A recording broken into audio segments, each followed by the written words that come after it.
live? I think we are. Okay. Give me one quick second. Put this over to here. All right. So, hi, ladies and gentlemen. How are you? Today, we are going to be taking a look at a mod that really kind of caught my eye. And I know this is early, and I know that probably won't get many people showing up, but I wanted to give it a quick look because, as I said, this really caught my eye. And I'll quickly explain it to you in 1 second. Taking a look at something interesting here. All right. So today I have another Doki Doki Literature Club mod to take a look at. And now the reason why I'm doing this one now, as I said, I know I'm recording this in the middle of the day on a Wednesday, and knowing time zones, I know that most people probably are not going to be showing up right away, but they can watch the VOD. But I am genuinely very interested in this particular mod because apparently this is, I don't think it's an official sequel to Exit Music, but it's kind of depicting what happened after Exit Music. And if you don't know what Exit Music is, I might play through it at some point, but I wanted to take a look at this now. Um, and yeah, the only thing I know about this is that MC and Natsuki, after you know ending their own life, they are going to be given a second chance. And now I've been talking for long enough, and I'm really curious about this. So let's just some of the text might not be that well, but we have two music volumes, which I know this beforehand. Up the text speed. Enter your name, original name, Takeda. Does it matter what my original name was? Takeda being the original name, I don't remember that.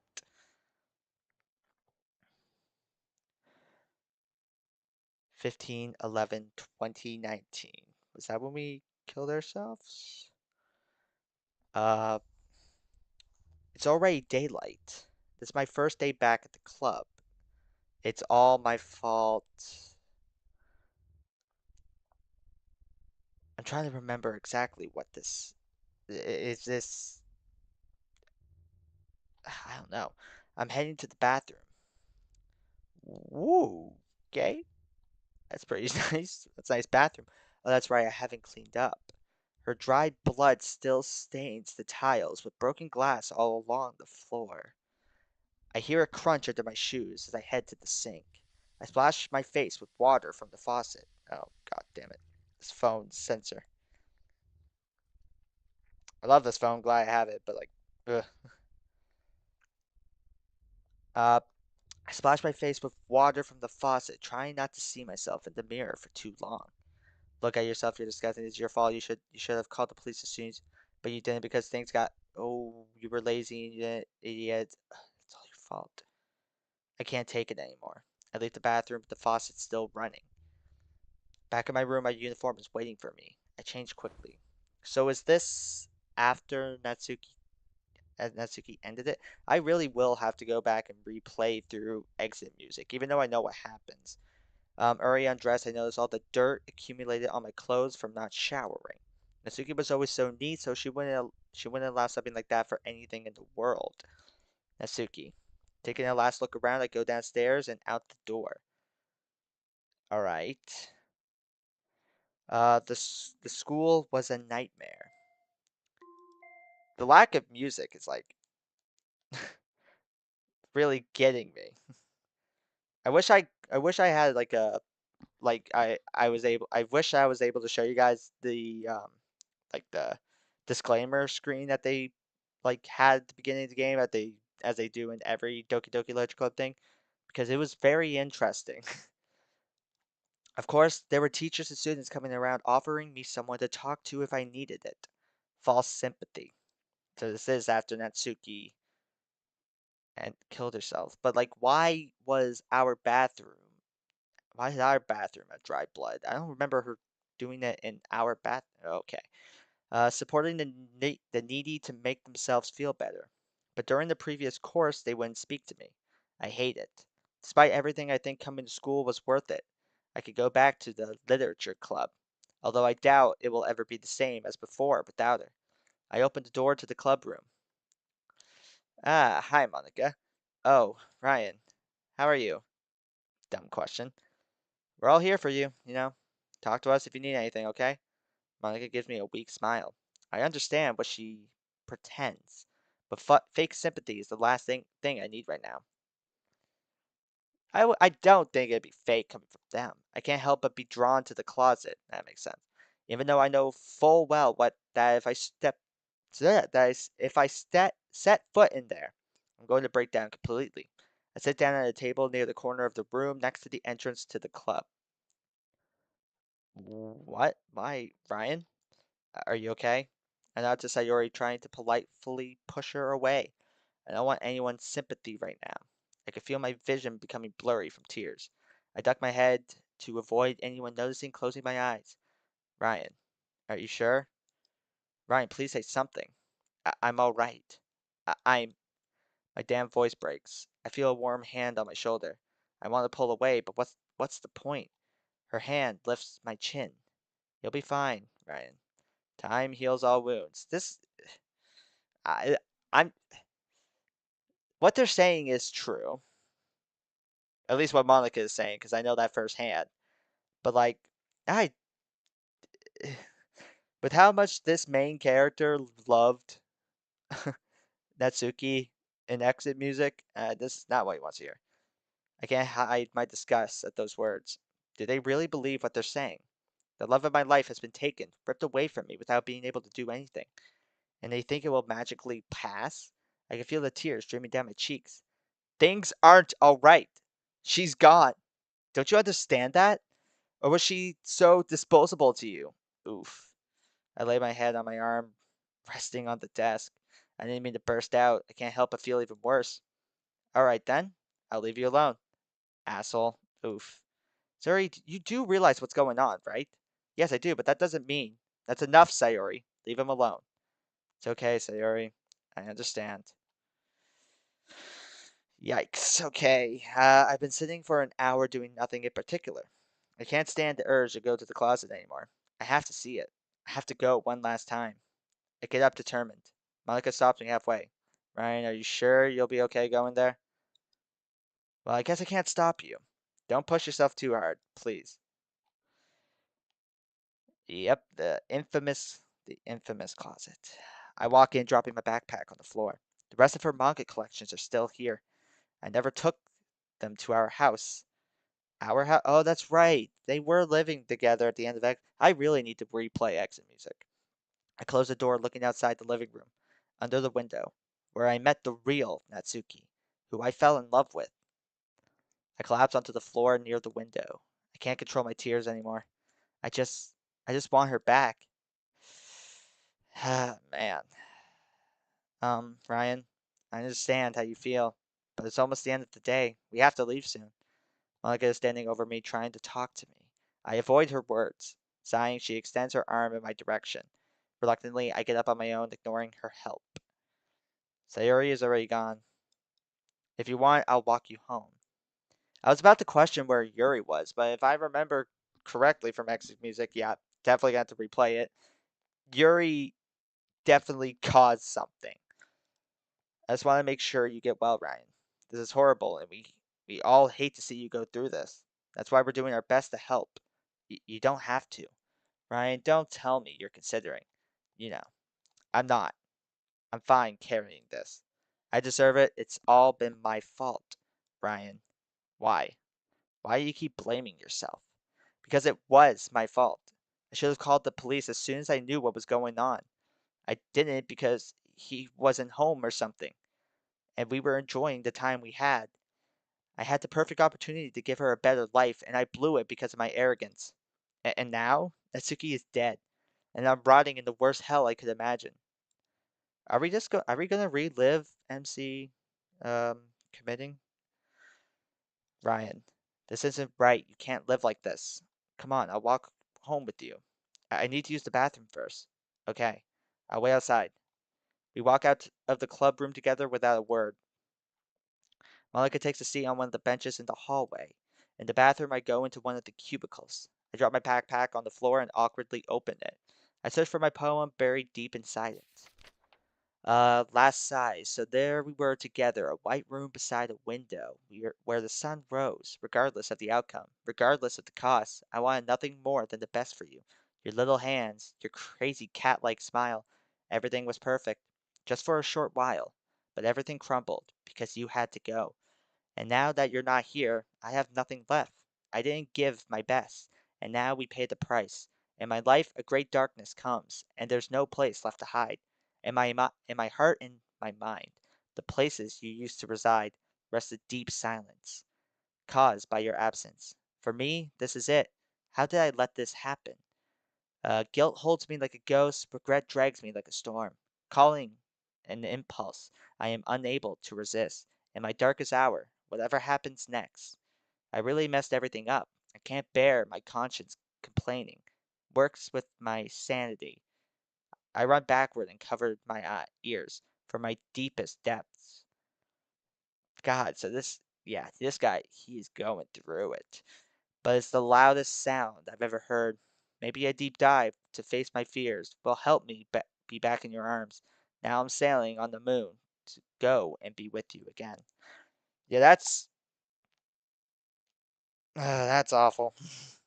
That's definitely like a suicide note mixed with a poem if I ever heard one. I swallow my breath. I'm gonna have to make this quick. I walk out of the bathroom with the note in my hand. Malika must know something is up because once she gets up, she comes towards me quickly. Ryan, what is that? It it's something I wrote last night. Do you mind if I read it? Sure, go ahead.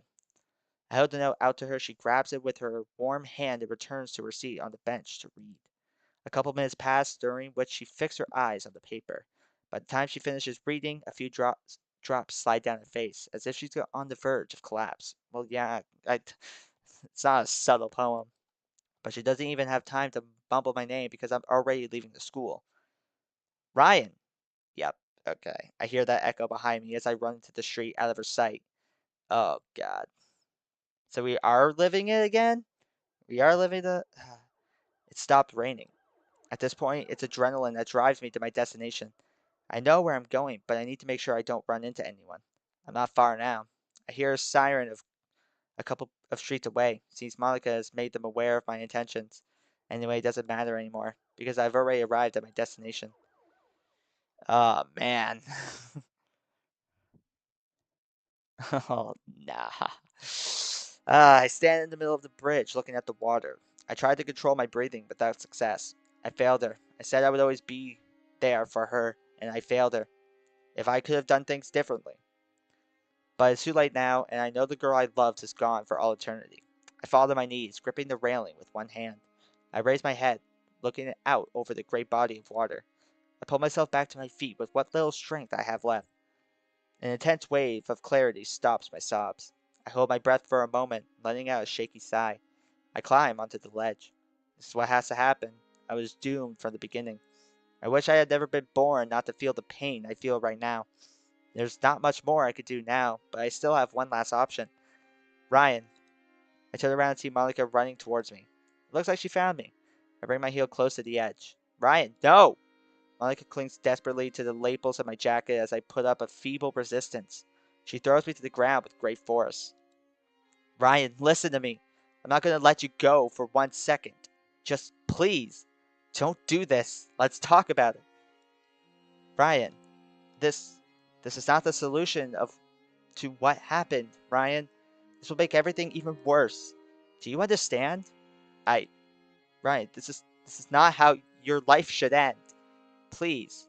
I wipe the tears from my cheeks with one hand. I try to stand up, holding the railing for support. My body is shaking. I don't even have the strength to stand up. Look at me, Ryan. Please, you can't do this. I looked Monica in the eyes for a moment. Seeing the tears coming from the corners of her eyes, sent a sharp pain through my chest. Ryan, you're not thinking about the consequences of your actions. Sayori, do you know what will happen if to her if she loses you? I know you know, Ryan. Do you really want that? And Yuri, I don't even want to imagine what she'd do if she finds out. Why should I care? She's part of everything that's happened. That's right, so Yuri did have something to do with it. Please, listen to me.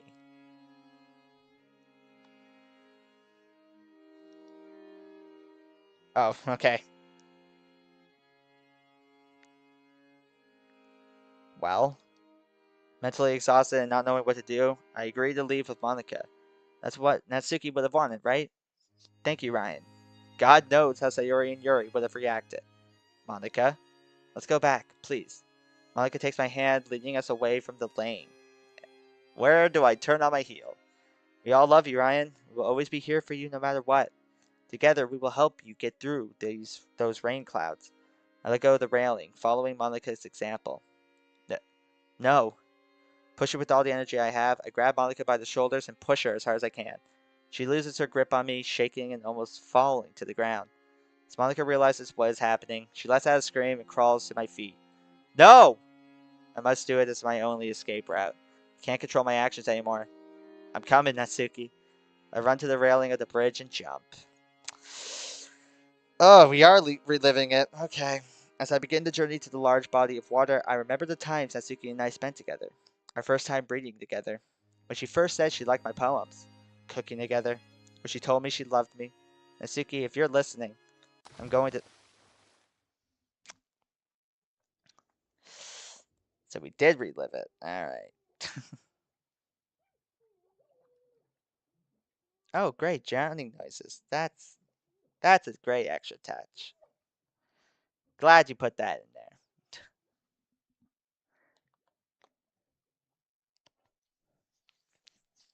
Yeah, I'm now realizing that I'm streaming way too early, but like, oh well, I guess. Now I know to never stream this early.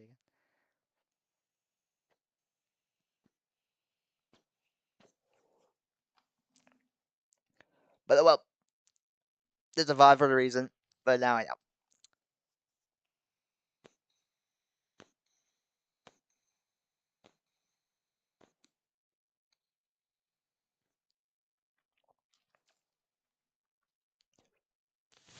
Alright.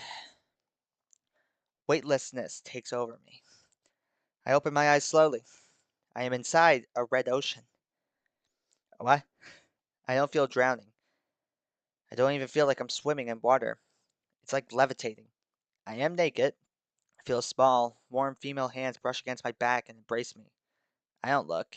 I don't need to. I don't know where I am, but I don't want to know. Slowly, I feel myself losing consciousness.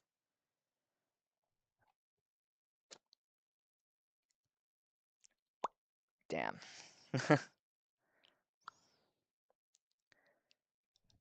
Nothing like a DDLC mod to let you experience the effects of drowning.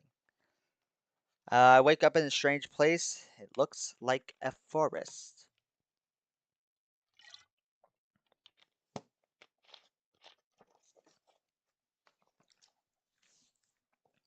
I'm dressed in my uniform clothes, the one I threw myself with. Where am I? Is this a dream? I try to pinch my arms, and when I feel the pain, I end up more confused than I already was. No, Mr. Ryan, this is not a dream. Who are you? Get me out of here. What is this place? Call me Dan. Hi, Dan. How are you? Okay, I'll explain. I guess you know that good people go to heaven and bad people go to hell. Where are we? Are we in purgatory? I nod my head. Right, well, you're not. Oh, limbo. Okay, that's fair. Here, for special people, we give them a second chance. I was shocked. I couldn't believe what was happening. Although I was a little disappointed since I expected limbo to be a bit more divine. And what is it? Back to Earth. Resurrect. I don't want to be resurrected. I want to see the love of my life. Let me finish, Mr. Ryan. You will return to Earth whether you want to or not, but you will return on one condition. You cannot say that you are the Ryan who committed suicide. What? What if I do? Do I come back here? I don't care about anything. I just want to see Natsuki. Well, if you tell anyone that you are Ryan and that you are alive, you will die again in terrible pain, go headlong into hell, and never see Natsuki. What? What are these conditions? So wait, I get to go back to Earth, but I can't tell people that I'm Ryan? I can't tell people that I'm myself? What? Okay, I'll do it for Natsuki. In that case, I've got a surprise in store for you. Oh, I wonder who. Dan snapped his fingers, and a few feet away from me, a woman materialized, whose pink hair and eyes caused mine to water with tears. I ran out to her. Suki? I was completely unable to assimilate it. I've never felt such deep pain mixed with such euphoria that I was unable to bear. Oh, she doesn't look happy. She's probably gonna be like, "Why the fuck did you commit suicide?" I hugged her with all the strength I had while crying inconsolably. Yeah, I've missed you so much. I could barely speak between sobs as I hugged her. Who are you? Oh, oh, oh. We can't tell her that I'm Ryan. Oof. My crying stopped in its tracks. What do you mean? You don't know who I am? Look at me. I grabbed her cheek so she could see my face. At first, he did not seem at least bit protrude. After a few seconds, her face began to turn paler and paler. Her pupils dilated and she burst into tears. She hugged me. Okay, she hugged me with all her might, just as I did. But the most striking thing was that her tears slid down my shirt as if it was really waterproof. My love, sorry, I had to do it. Wait, if you're here, that means I I committed suicide. Yep. She looked me in the eye with remarkable disbelief, which surprised me, especially considering that she did the same thing I did. And why did you do that? Because of. Don't say because of you. That's not going to make her feel any better. Because of you. I couldn't conceive of a world without you. I've never been in the biggest depression of my life for a week now. I never got out of bed until today, just crying for you. Forgive me, please. Wait, what do you mean, 1 week? You've been dead for a week, Nat. What? But I got here less than an hour ago. Ah, I forgot to say, in Limbo, time is different. For you, Natsuki, less than an hour has passed. For Ryan, days. So when you return to reality, there may be a slight time lag. The strip will take a while. What? Dan smiled warmly, but for some reason that smile doesn't inspire the slightest confidence in me. Well, are you ready to go? Yes, we are. Okay, before you go, I have to admit that I lied a little bit. People we grant a second chance are allowed to reveal their identity, but there is a limit. You can only share that information with 5 people on Earth. That is until you reach your goal. And what is that goal? The truth is, it's funny. It probably sounds strange to you, or even you don't believe me, but it's the truth. There's a lack of people in hell, and it's pretty empty as far as it goes. In order to live in peace for the rest of your life on Earth, you have to end the life of the person who caused both of you to commit suicide. Hold on. So, wait. If I'm remembering exit music correctly, does that mean Natsuki. Who caused Natsuki to commit suicide in exit music? Was it Yuri or Natsuki's father? Or was it both? And wait a second. Does that mean? Does that mean that MC here, good old MC, who wanted to be reunited with the love of his life, Natsuki, is going to have to kill Natsuki? Is that clear? But how are we going to kill someone? Is he using us so he can bring people to hell? This is beyond me. If you had the courage to end your own life, you can end the life of a despicable being. What? And count on the fact that you only have 3 chances and you have limited time. Well, now it's time for you to leave. I hope that is clear to you.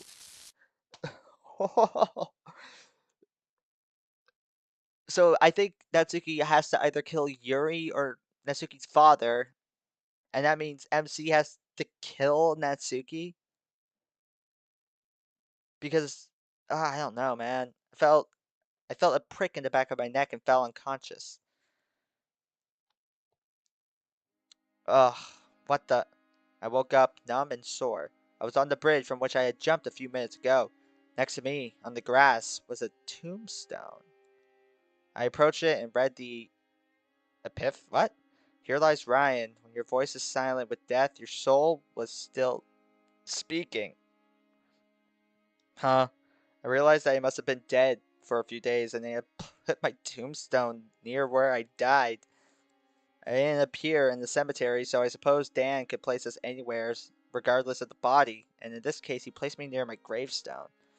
But if I had appeared here, Natsuki must have appeared in her house, where she died. I ran with all my energy in the direction of her house. On the way, I saw a little pink-haired woman standing in the middle of the street. Without thinking twice, I ran in her direction. She did the same when she saw me. I took her by the shoulders and whispered in her ear, "You did it, darling. It wasn't a dream. I've seen so many things in my life, but none like this.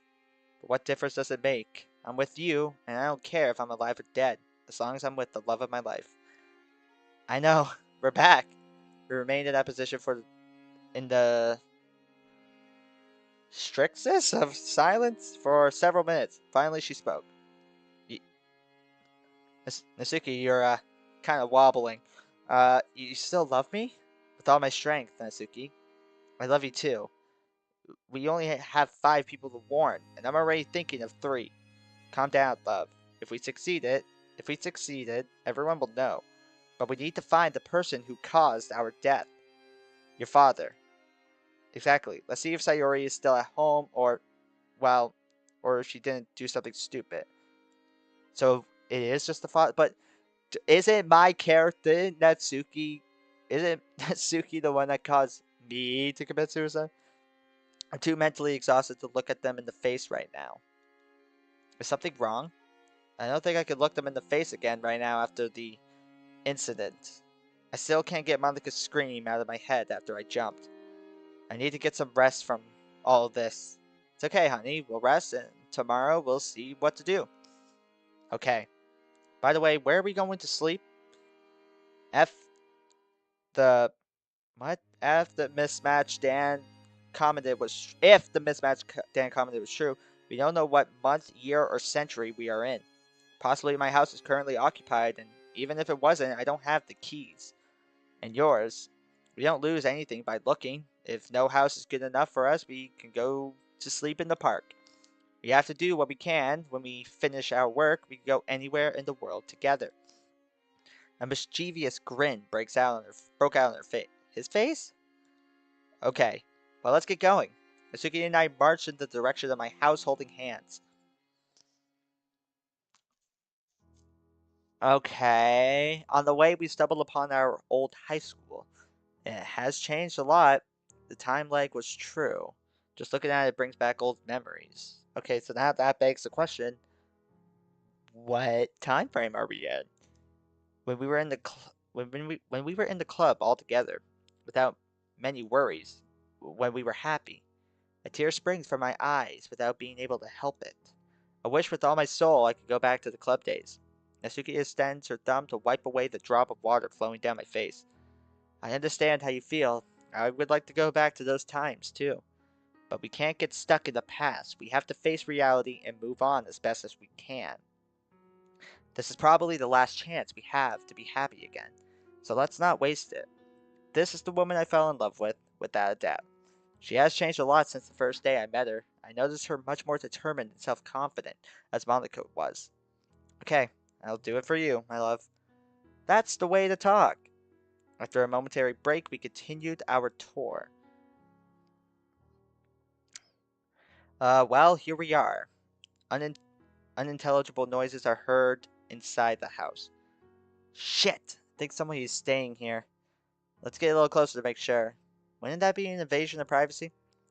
We have to kill someone, and you're worried about it? Natsuki laughs mockingly. You are right. We crept closer for a better listening. After a few seconds of silence, we managed to make out a man's voice. Good morning, my darling. Good morning, Takashi. So a family is staying here. Well, anyway, we better. I saw a woman wearing a hood in the cemetery a few hours ago. She was the next door neighbor. He talked to me about, or she talked to me about, I don't know what, about missing someone? Huh? Wait, he means Sayori? After a while, she left. She seemed very upset. I hope she recovers soon. Natsuki, do you think that. Sayori. Wait, that's good news. That means she's still alive. Who is shouting outside? Oh no, run!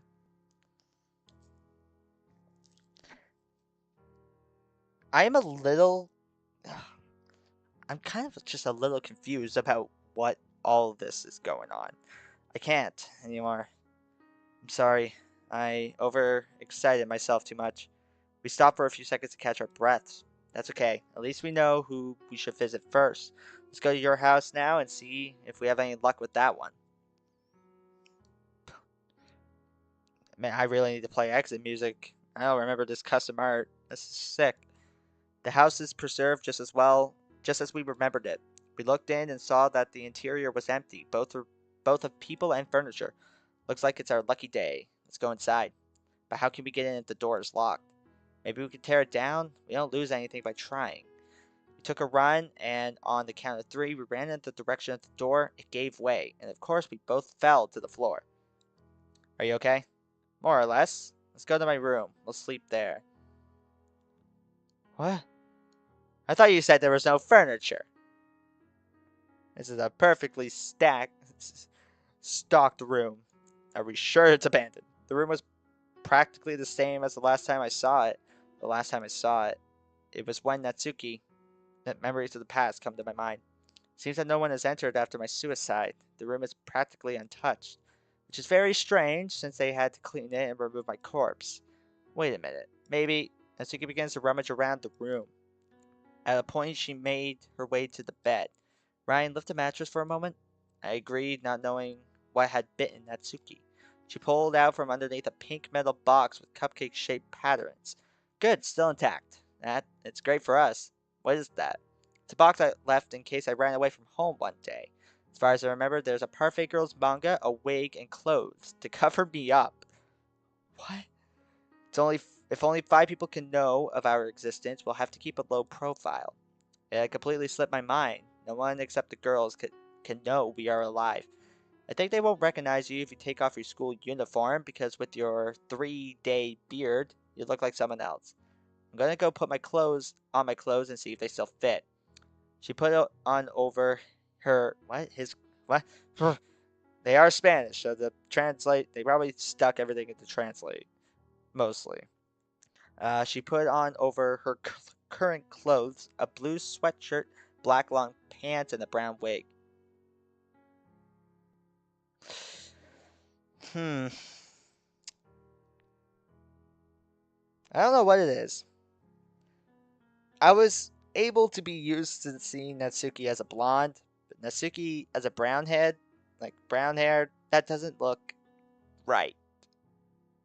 It also made her eyes look less pink. Do I look good? You always look good. Thank you. You're moving around again. Let's go to sleep now. We have to go to Sayori's house early tomorrow. Okay, I'm knackered. Natsuki took off her costume and got into bed next to me. Interesting, interesting. Alright, I woke up in the middle of the night in a panic. I still have nightmares about everything that happened. I wish I was as strong as Natsuki. Sss. I hear, I heard a sound coming from Natsuki. Maybe I woke her up with my reaction. Are you awake? Ryan? I was suddenly startled. Why are you crying? I've tried to be strong so that you wouldn't worry about me, but I'm affected by all this too. Tears emerged from my eyes as a consequence of her words. Natsuki. I hugged her with all my strength while she cried inconsolably. Everything will be fine, I promise. We stayed like that for several minutes until we fell asleep from exhaustion. Okay, it's here. Knock on the door. I rang the doorbell, eager to see her. Said her mother came out to greet us. Good morning, boys. Good morning, boys. What do you want? We came to see Sayori. Oh wow, are you friends of hers? I don't know you. Oh, wait, it's the same mother model. I didn't even notice that. She must have been suspicious of us, understandably, since I was sweating profusely. Yes, we are classmates. Classmates, but she doesn't study anymore. She frowned, and at that reaction, I tried to redirect the situation so that our plan would not go down the drain. We were partners. Wait a minute, what do you mean? She's not studying anymore. Ah, well, I hope she remembers. Please come in. She is in her room. We walked up the stairs to her room while I made sure Sayori's mother wasn't following us. Yeah, just come on up to my daughter's room, So nothing out of the ordinary. Just come on up. Say hello. So wait, so Mom S? Is that supposed to be Mom Sayori? So if I'm trying to gather everything here. I really am.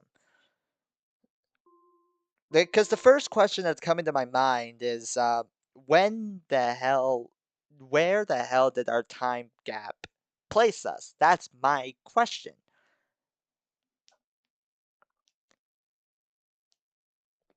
Because, like, I wish I knew how long a house needed to be abandoned after the occupant, like, committed suicide or was killed or something like that. I wish I knew how long the house would have to be abandoned for before it be available to go back onto the market. That would be like a good start to the question because that would like answer the question. Like that would help knowing why MC's house now has people in it. And also for Natsuki's house to also be abandoned, but like why? But like obviously somebody is still paying for it if all the stuff is still in there. I don't know. And now they're definitely out of high school, and they were all seniors in high school. So the question, I don't know. There's a lot of questions that need to be answered here. So what's idioms? Uh, yeah, okay. It's I'm gonna guess that's language in Spanish. I don't speak Spanish. Also, I like the sounds. Sorry. Uh-oh. Okay, I guess I'm not saving. Give me a second, guys. Sorry about that. Alright, don't save the game. Got it. Spot is not affiliated with Team Spot.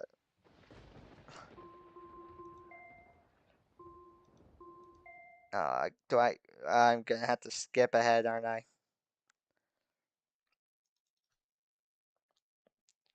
Okay, so apparently I can't save the game or else it just crashes. So let's skip all the way ahead.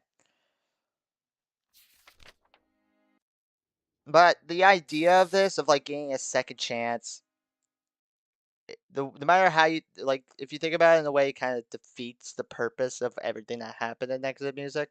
As I said, I'm gonna have to replay through Exit Music, but as I said, but this is not like a official sequel. Like I'm guessing this is like a fan made sequel, which you don't see many of. You don't see a fan made sequel to a mod every now and again.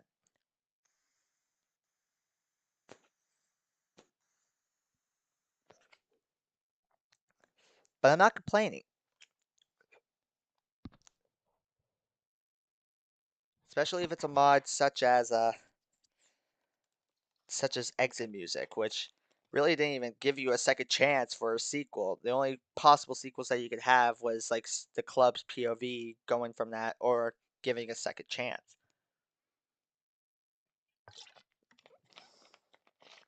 So I love how, but yeah, I just love how we're just about to go into Sayori's room. We walked up the stairs to her room while I made sure Sayori's mother wasn't following us.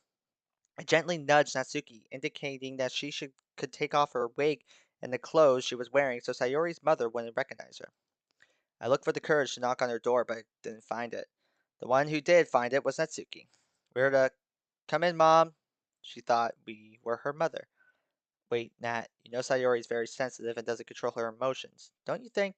Before I finish speaking, Natsuki is trudging on the sleeve of my sweater to pull me in. Alive or dead, she never changes. Ah, she hasn't looked. What's up, Mom? Who are you? Sayori, don't you recognize us? Long silence took over the scene. It may have only lasted a few seconds, but the wait for her response was eternal.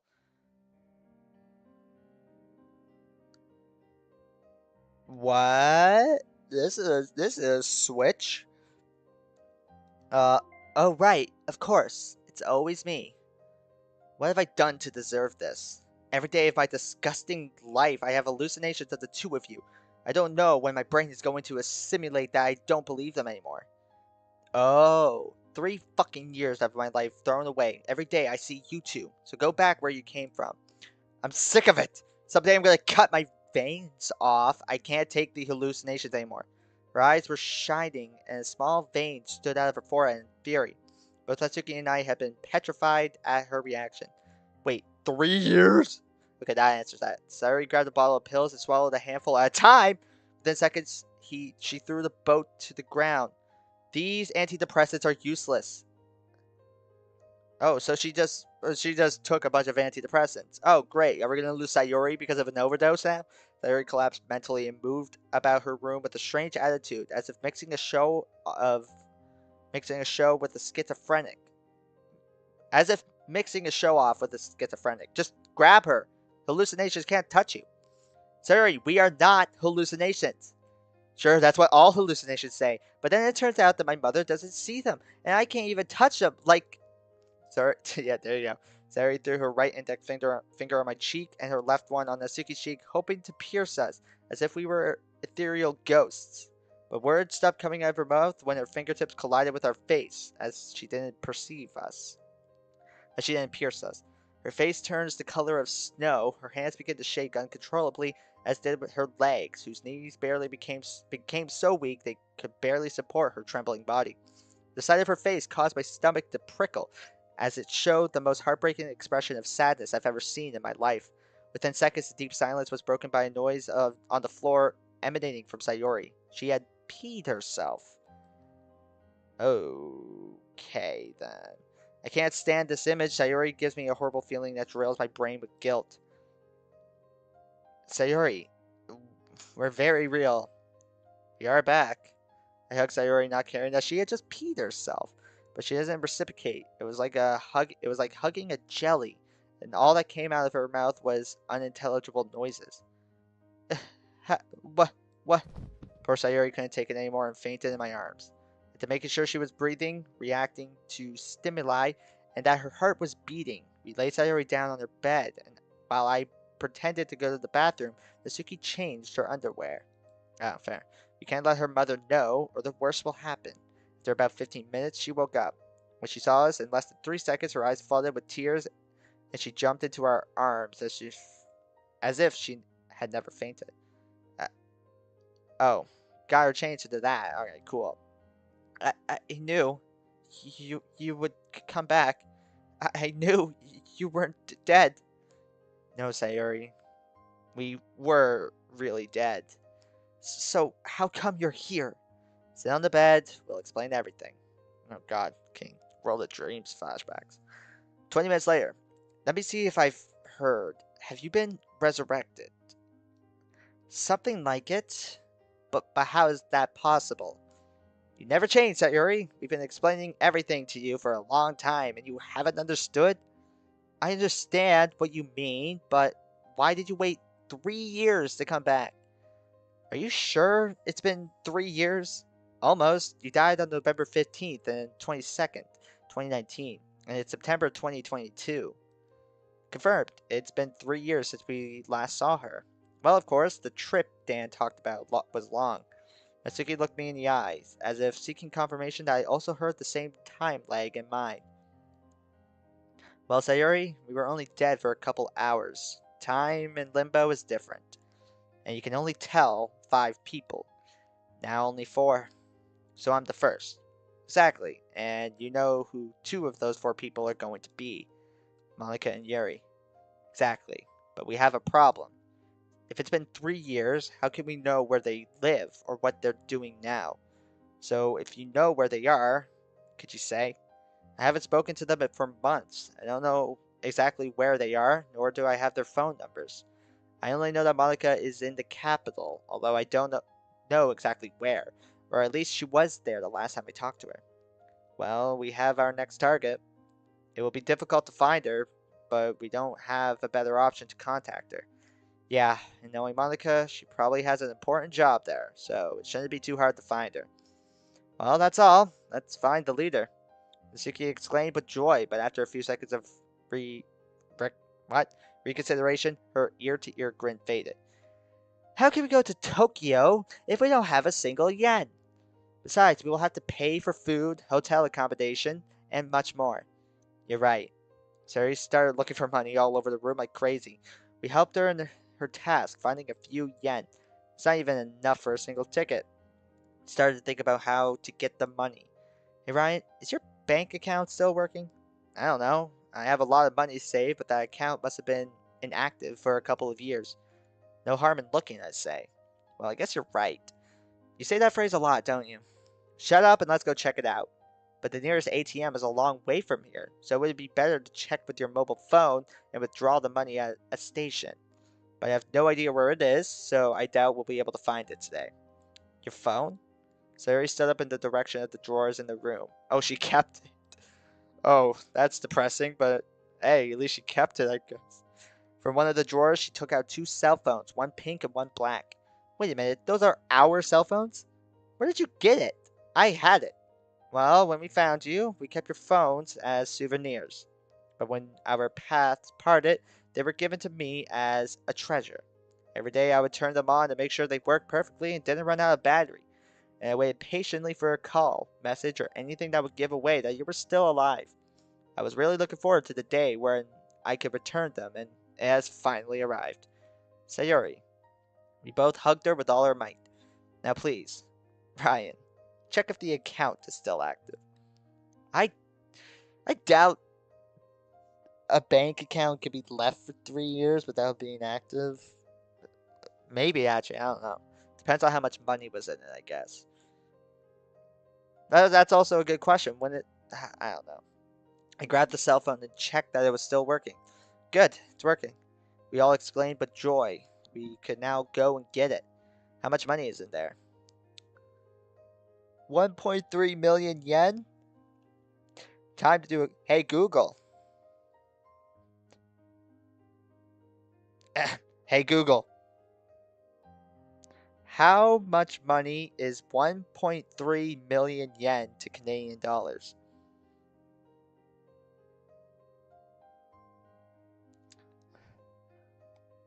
11,000.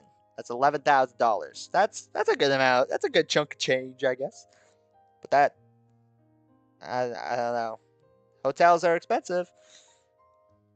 At the ATM, take out 20,000 and we'll have enough for several days. I don't know about that. Just now doing the calculations of how much 1.3 million yen is. I don't know if 20,000 is a lot.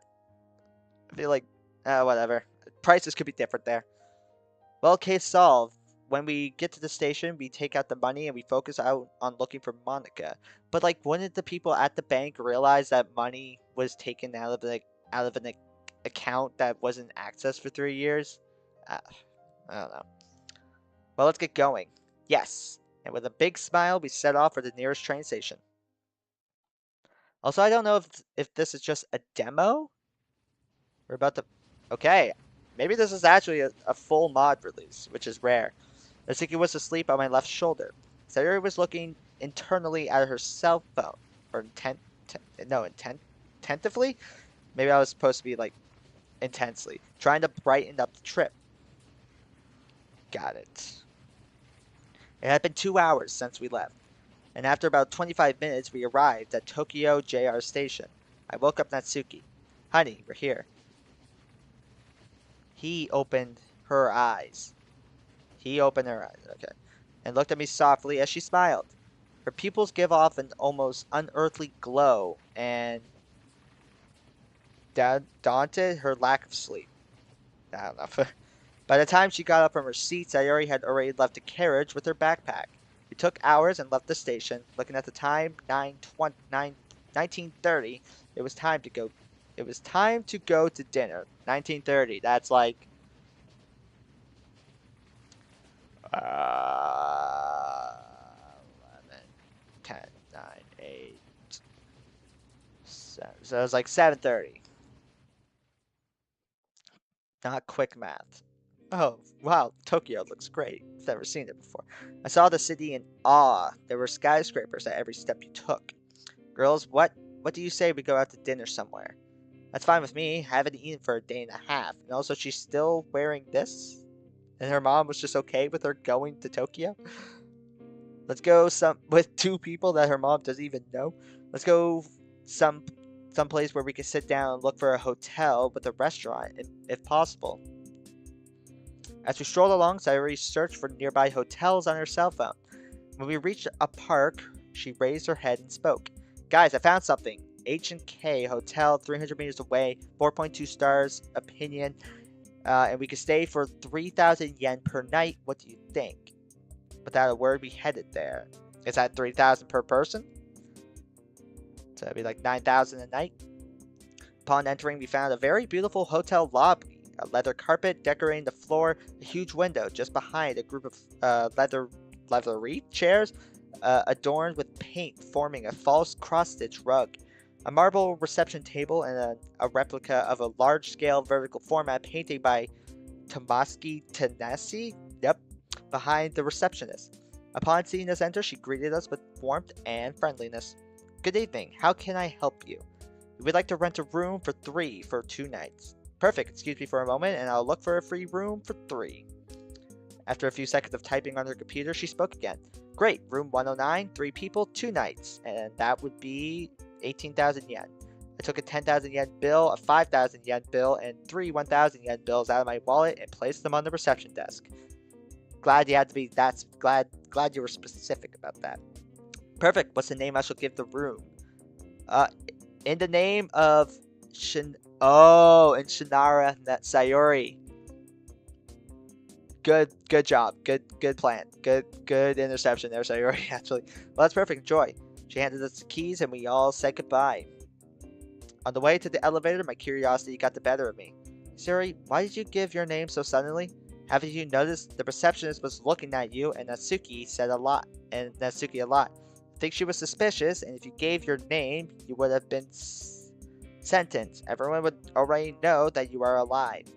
But Sayori, how are they supposed to recognize us if we've never been to Tokyo and we're not famous? Oh, I forgot to tell you. Turns out that your death story has become a kind of a fairy tale. There are people who have made books and haikus about it. Oh. What? But why? Your death for love inspired the artists. After all, the news echoed throughout Japan. Thanks to the most famous book, you have been baptized as suicide lovers. Oh. It's a bit sinister, but I like it. That's why I gave my name, so that you wouldn't give yours. So thank you, Sayori. You saved us. Well, enough talking, and let's go eat. I'm incredibly hungry. Okay, we finished dinner, and we saw that it was getting very late. We were from 21 to until 23, having dinner and talking, and we had lost track of time. So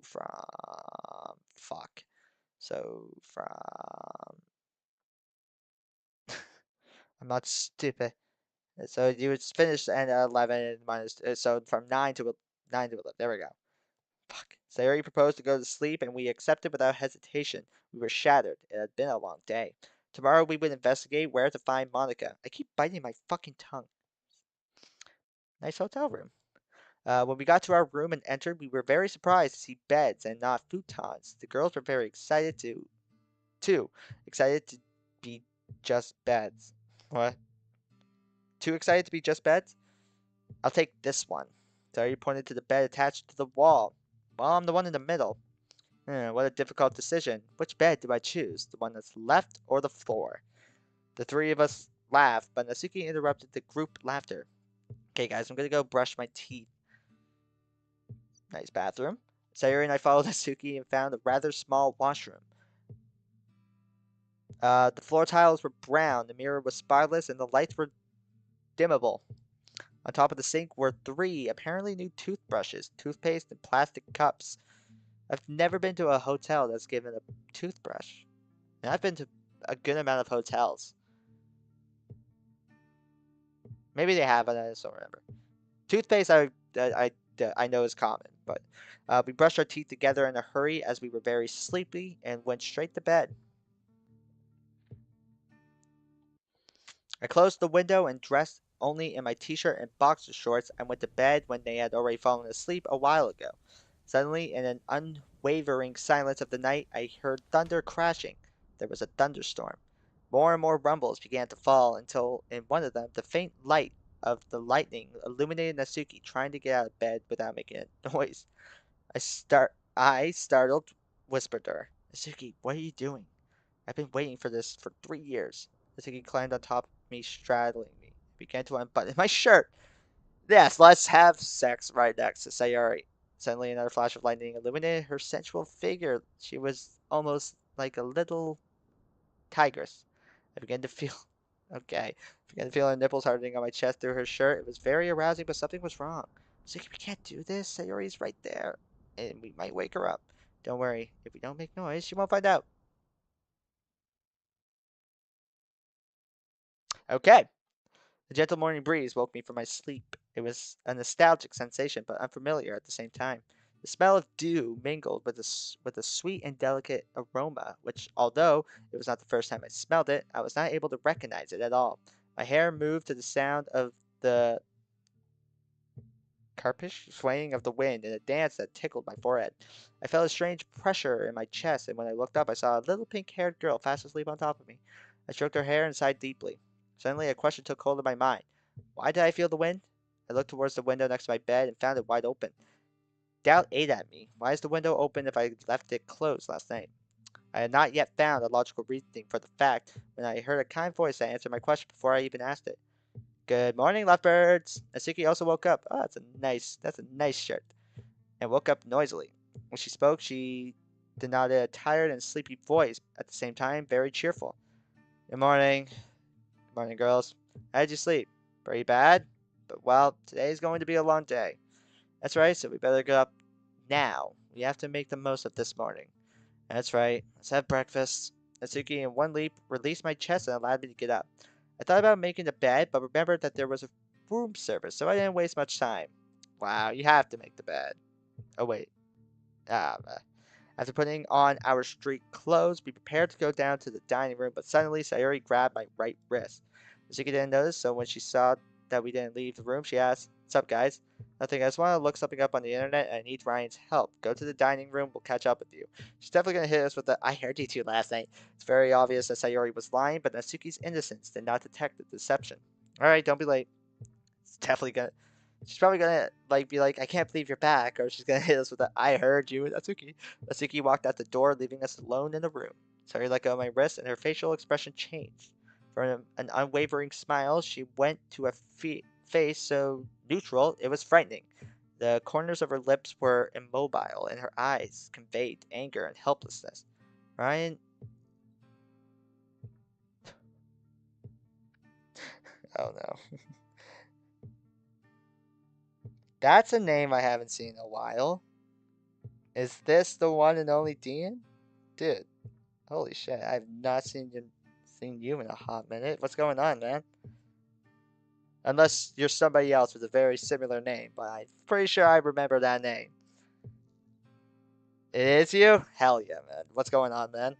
How have you been? It's been like over a year now. Hope you're doing well, dude.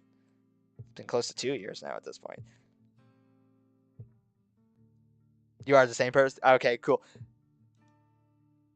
Yeah, yep. I don't want to see I don't want to see I don't want to see what she has to say about us making love right next to her. I'm doing good, bro.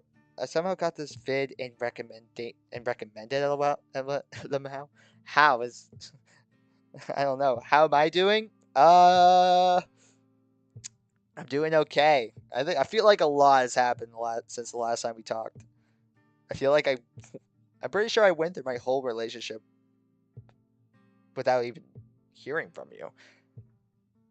But yeah, man, I'm doing okay right now. Hope you're doing just as fine too. I don't know how the hell this guy got recommended to you, but yeah. But man, yeah, it's great to see you. That is crazy. It's been I was in that relationship for 2 years, and I'm pretty sure like we stopped talking, like I didn't hear from you before that. So like, I went through a lot of life from the last time we and you talked. But man, doing great now. Yeah, a lot happened since we last talked for me too, but it's pretty fine right now. Same. It's pretty fine right now for me as well. And I'm glad to hear that. Don't say it was 2019. Oh God, don't say it was 2019. I'm not gonna lie. I thought you just like. I thought you just like unsubscribed from like my channel, and just like went and did your own thing. Discord? Yeah. Is my Discord in my description still? Is it in my stream description? No, it's not. It's not in my stream description. Hold on one second. I will get the Discord for you because I'm gonna guess you made a new Discord. Uh, One sec.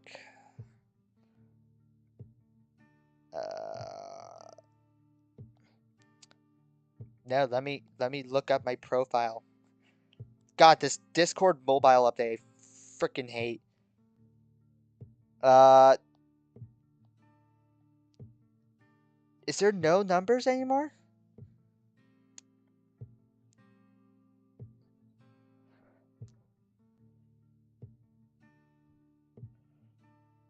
My username is the same on here.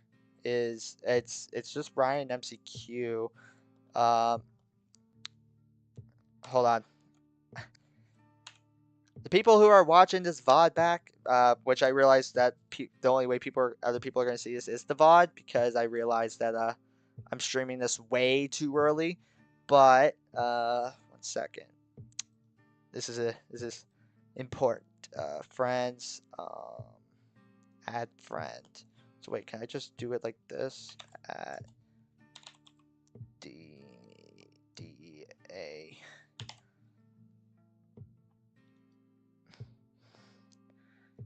We're still friends, Dean, on Discord. Yeah, we're still friends.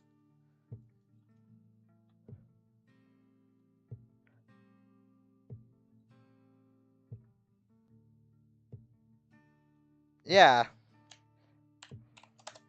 Yeah, I just sent you a message. We're still friends on Discord. Anyway, sorry about that. Okay, we're gonna continue. Oh, did I just get a message back? Yep, there we go.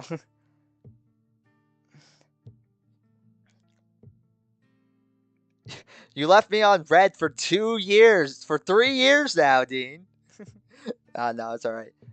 But like, yeah, Dean, I'm gonna close my Discord for now. But like, if you want to continue watching the stream, you can. But yeah, I will definitely message you afterwards. Uh, Actually, me and a good amount of friends that I've met because of YouTube, we have a server, so I might be able to invite you to that server later tonight. But yeah, that's sick. I'm glad to see that you're back. But yeah, I might be able to invite you to that Discord later tonight. All right, continuing. So Sayori just called us out on making love. Yeah, that's fair. You might be super lost on this story though, but hey, if you want to stick around, go for it. I realize I'm streaming way too early because Violet and everybody else is still in school. But anyway, so we just got through Sayori telling us not to make love with Natsuki right next to her. But anyway, but don't worry, be more careful next time, okay? I nodded my head at high speed and bolted out of the room. I was going to have a hard time pretending that nothing had happened. While we were having breakfast, Natsuki was looking very intently at her cell phone. She seemed to be very interested. I avoided looking at Sayori as much as possible. If I turned red back, Natsuki would get. The creators of this mod were Spanish, but yeah, I'll invite you later tonight, Dean. But the creators of this mod are Spanish, so the English does not translate well. Natsuki would get suspicious. While I ate my miso soup, Sayori devoured some dangons and a bowl of nori, seaweed rice, as if it was the last meal she was going to have in her life. Natsuki barely touched her machis because she was so intent on whatever it was she was doing. Suddenly, Natsuki stood up from her chair energetically and almost screamed with excitement. I found her! Ah! That's Natsuki, you scared me. What do you mean? Oh, she found Monica. Oh, I found Monica. I know where she works. What? How did you do that? You see, Sayori said on the train that when Monica was living in Osaka, she hardly saw her. Didn't see her on the street or at school, anywhere. O- Osaka? That's not the name of it. What? She was old enough to work, and her name was on the end of year class graduation certificate for the last year of high school. So I thought that her work must have been very absorbing and left her no time for herself. Great. From this, I deduced that she might be a teacher. That sounds like a job for her. I had no hope of getting it right, but looking up her name in the teaching database of Osaka colleges and universities during 2021, I found that she spent 6 months working as an economics teacher at Kanasi Senior High School. Can't leave high school, can you, Monica? And it turns out that, according to what it says here, she quit her teaching job, but obviously without specifying whether she quit, whether she was fired, or even the reasons. Because she was a high school teacher, I deduced that when she came to Tokyo, it might have been because of a job offer and something to do with economics. Oh, so she was working in the other town and then came to Tokyo. Okay. Damn, since when is Suki this smart? I really need to play through exit music again. But that's my smart little favorite tsundere. Okay, I started looking for her as a consultant or college professor, but she was not listed under either. And when I searched the Tokyo prosecutor's registry, yeah, why is her hair brown? I don't like it. She's wearing a wig. They can't get recognized. She's wearing a wig. I got used to seeing Natsuki as a blonde in World of Dreams, but her as a brown haired person doesn't really work, but she's wearing a wig. They can't get recognized. Yeah, the story of this mod is a little weird, but yeah, such a perfect fitting wig. Am I right? And when I searched the Tokyo prosecutor's registry, I keep biting my fucking tongue. I found that Gyro Monica works as a public defender, and thanks to the registry, I was able to get her phone number. Okay, but Tokyo is a big place. I'm gonna guess there's more than one Monica. Unless that's literally what her first name is, and it's not Asano. Sayori and I were unable to utter a single word for a minute. Our jaws almost hit the floor. We never thought that Natsuki would be able to carry out such an investigation worthy of a police inspector. Natsuki smiled mockingly. You are welcome. Thank you, Nat. Now it'll be much easier to find Monica. So what are we waiting for? Sayori, call Monica. I'm sure she's still thinking about you. Okay, Nat, tell me her number. Should I call that number? I'm tempted. I'm not going to. When I pressed the call button, my heart shrank. Someone answered the call. Uh,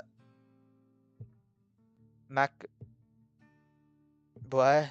Makama Law Firm. My name is Kazo. What can I do for you? Hello, good morning. I would like to talk to Gyro Monica. Right now, Miss Gyro is busy with a client, but I could give you an appointment with her for this evening at 6:30 p.m. Is that okay? It's probably a troll number. The number of the developers, probably. Yes, sure, it's perfect. Great. Could you please provide me with your name and ID? Sure. Shinarara Sayori, and I don't have a card, so I can give you my driver's license. That. I only just realized that Sayori had a driver's license. She could have told us earlier to save us the train journey. Although I was shocked that she was, it might not have been the best idea. That's great. You have your appointment. Do you need anything else? No, that's all. Thank you very much. Thank you for trusting us, and have a good morning. When Sayori hung up the call and looked at us, we saw confusion and surprise in her eyes. Suddenly, she spoke. Guys, Monica even has a secretary. What? We both exclaimed when we heard that. I would never have guessed it. From being the leader of a literature club to having her own secretary. Life is full of twists. I'm glad she was able to go on with her life normally after what happened. Yes. We were both silent for a few moments. Forgot that Sayori had a terrible time in our absence. Yeah, you don't say. What are we waiting for? We better go. Sure, follow me. Is she a businesswoman here or something? I'm guessing so. So I'll give you a quick synopsis on this. So this mod is, from the sounds of it, an unofficial sequel of the mod Exit Music. So we relived the ending of Exit Music, where MC commits suicide after seeing Natsuki commit suicide.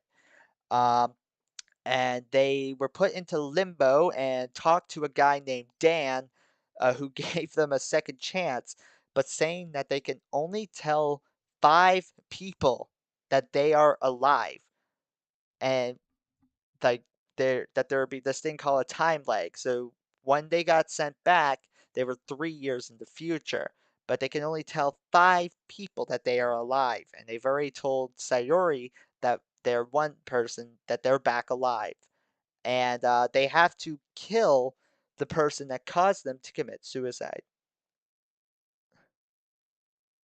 No, I'm not explaining DDLC to you. I'm explaining you the story. I'm not explaining DDLC. I'm explaining this story.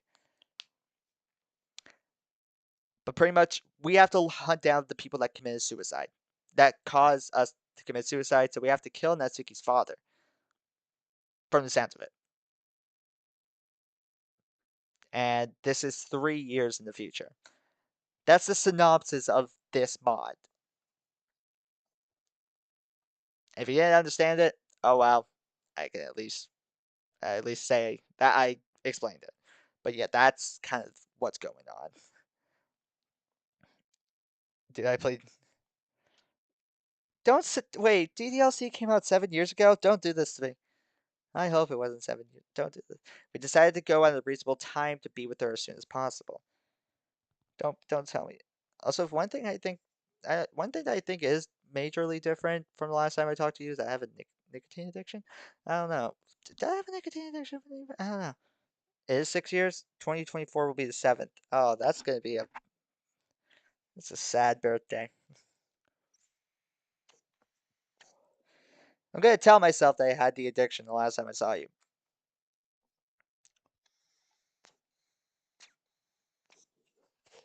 One thing's for sure, my voice hasn't changed at all. And I got a shitter laptop.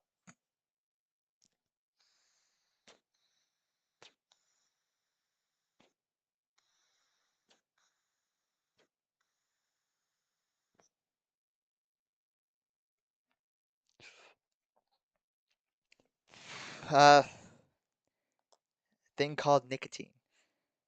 Yeah, it's been a very stressful 2 to 3 years. Let's just say that. But things are hopefully looking on the up and up.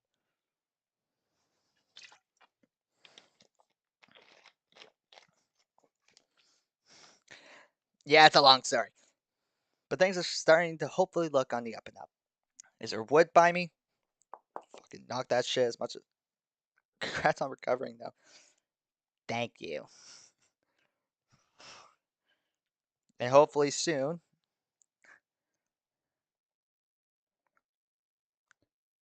I'm recovering.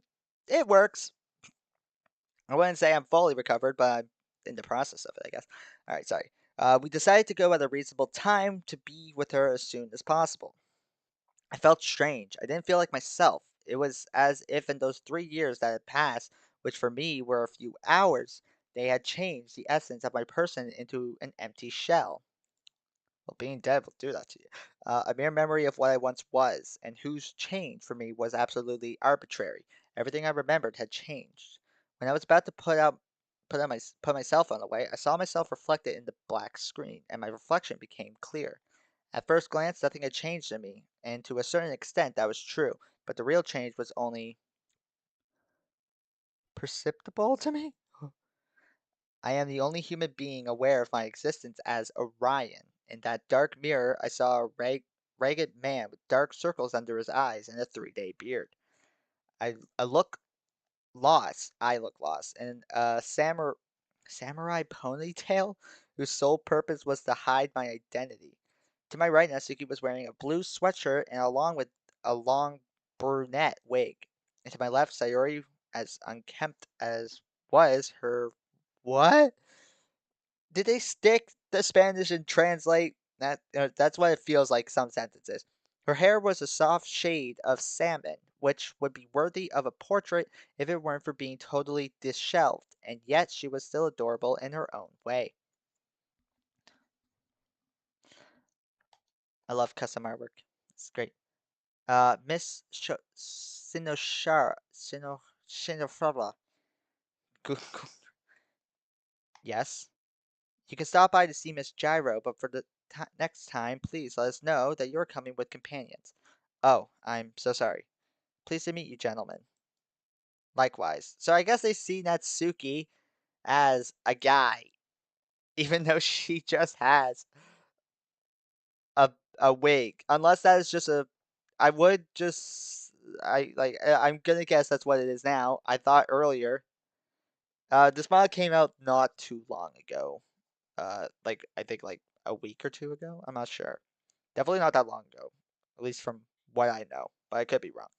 But I guess they see Natsuki as a guy, so all you need to do to be perceived as a different gender is change your hair color.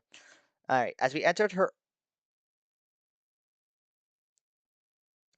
AI art, I didn't think of that. It could possibly be AI art. Ah, it could be possibly AI art. That makes a good amount. Hmm, that's probably what it is. Seeing some of the art earlier in the mod is possibly AI, but I'm going to give the creators the benefit of the doubt. As we entered her office, our jaws dropped. A large desk centered the room with various potted plants, embellishing the scene. The light reflected softly on her hair against the light from the huge windows in her back. A huge bookshelf occupied the right wall with various books on laws and legislate. I've always never been able to pronounce that word. A high-end computer was glimpsed under the table, while the rest was cluttered with scattered papers and pens. The left wall filled its emptiness with the painting red square and black square, a picture I never understood nor did I intend to understand. When I looked into her face, I saw the face of a self-made confident woman. She carried a pencil resting on her left ear and a ponytail that reached to her waist. Hithro invisible thanks to the random questions. Were you ever a Geometry Dash player? I have Geometry Dash on my phone and I play it every now and again.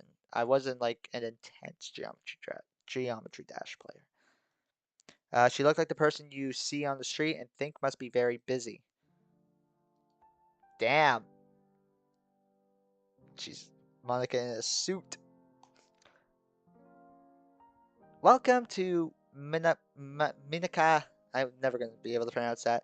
Welcome to Makima. Makima? Makima.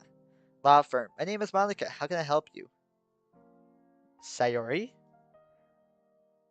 The same. Geometry Dash is like my main thing. That's fair. I don't hate the game. I just don't play it often. 2.2 just came out 2 weeks ago. If you know is that the update? Or is that like a different geometry? The same. My leader. Seeing that, she waved a hand on her forehead as if she were her Navy captain. Sudden emotion shone in Monica's eyes. Sarah, come here! In less time than it takes to blink, both girls were melted in a warm embrace. When they let go, they began to talk. Long time no hear from you, Sayo. How's your career going? I left it a year ago. It's an update that's been in the works for like 7 years now. Fair. Why is that? Because as she said this, she moved her finger, making a whirlwind around a temple in her head. Would be funny if you stream it one day. I'd have to get it on PC, but I've been thinking about it. Maybe the next time I get paid. As she said this, she moved her finger, making a whirlwind around a temple in her head. This decepting insanity or a psychological disorder. Fuck. So sorry, said Yuri. I've been hurting for a long time too. But well, I've gotten used to the pain of that day. I think it's like $2 on Steam. Yeah. I'm gonna probably wait till I get paid. Also, I've gotten used to the pain of that day. I wonder what day she's talking about. Surprise!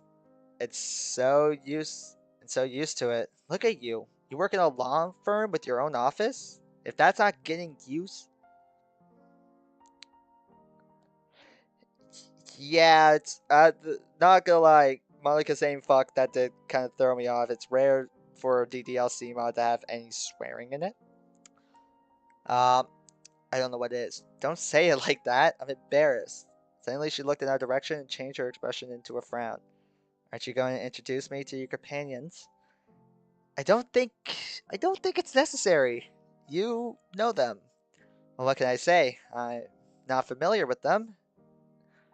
Good afternoon. I'm Gyro Monica.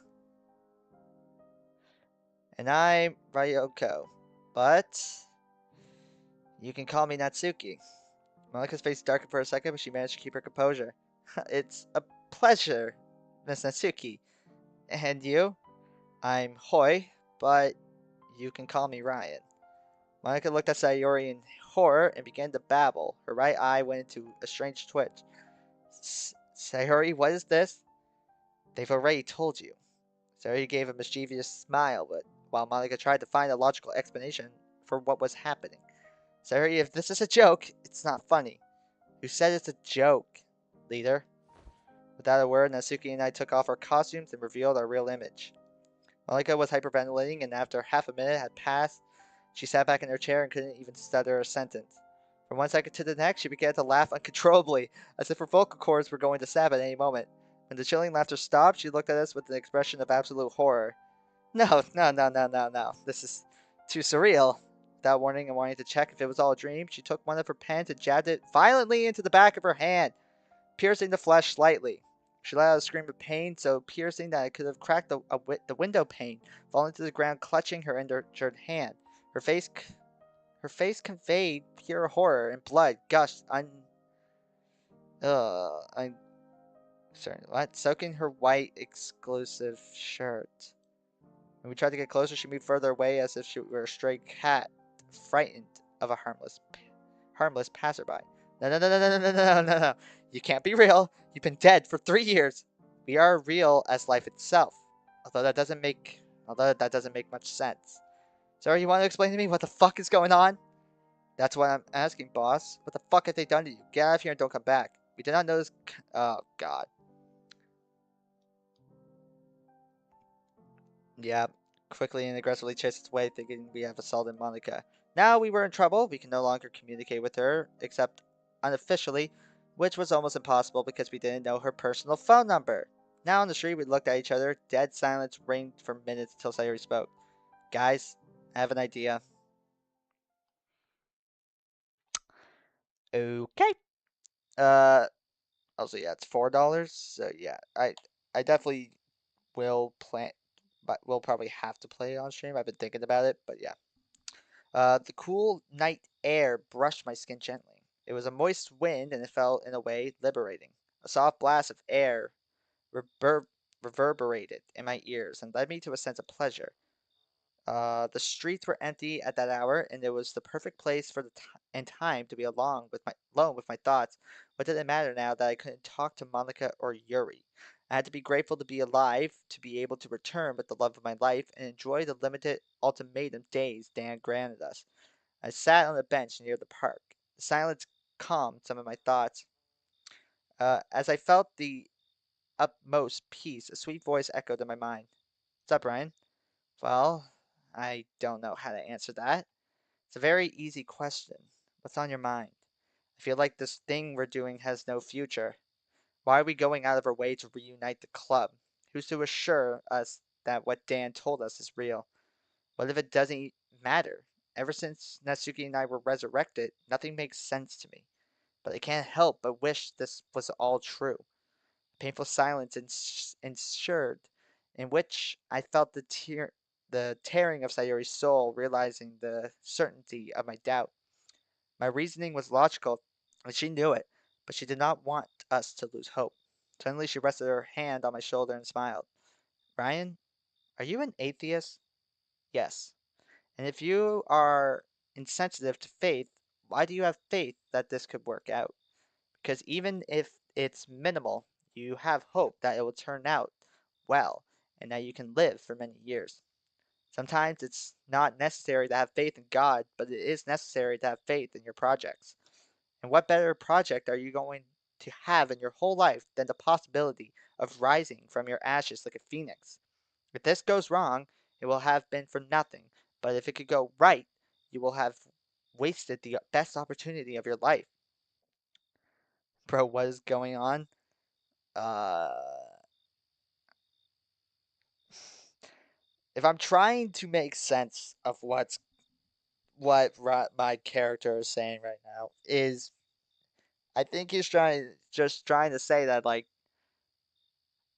what if Dan was, I don't know. I'm pretty sure what my character is thinking. No, I know, but like, you've been gone. This is I do this stuff all the time. I I did it earlier in the stream too. But I usually like pause for a second to try to comprehend everything and to come up with a theory in my head. And I'm just trying to think. I'm thinking that my character is just thinking to himself that he's fighting a losing battle. But I'm curious as to what Sayori's idea here is. And like, I'm not surprised that Monica like reacted that way. Sayori also reacted in a way like that. I don't know. And at the end of the day, you can have faith. We can have you with us for a while longer. You have nothing to lose. But she isn't wrong. It's not wrong. It's like my character has nothing to lose in trying to make this work. Sayori reached out her thumb to wipe away the tear flowing down my cheek, which glistened in the dim moonlight. Without warning, she put her arm around my shoulders and leaned her body against me. It was warm and comforting. The mix of sensations was addictive, the cool breeze mixed with the warm embrace of my best friend. She was absolutely right. I had nothing to lose, so let's get to work. We parted, and she got up. Guys, I was able to stop a cab. Let's go to the hotel. It's 11 o'clock, and I'm sleepy. We slowly left the place. I felt the last puff of air and slipped into the passenger seat. We arrived at the hotel and went up to her room. That morning we had bought some clothes since we came to Tokyo with nothing on. We did the same as yesterday. We brushed our teeth and went to sleep. As we opened the sheets, Natsuki spoke. Sorry, what is the idea you had for contacting Monica? You see, we better go for Yuri now. She's the only one who can enter Monica's office. Well, how do we find her? Easy. I just looked up her name on the internet and her photo popped up. Turns out that she is now a writer and is having some success. Among her books and her bestseller, it's Jujutsu Akuka. I imagine you will now understand why your story became so well known. Oh, so wait, Yuri wrote the story? Looked her up on Pentagram, and she uploads a lot of photos, reading in a library with a coffee. And sometimes she says its name, Sharuzo Yokasa. And best of all, I looked her up and she's in Tokyo. How convenient. So we don't have to leave here to look her up. We just have to go there for a couple of days and sooner or later we'll see her. Well, that's a great plan. What do you think, Nat? It's great. We can start tomorrow. And where exactly is this cafe? Well, it's near a street called Omani Yokas. It's a commercial area with street food stalls. It's perfect, so we can eat there while we wait for her to show up. After saying that, we said our goodbyes and went to sleep.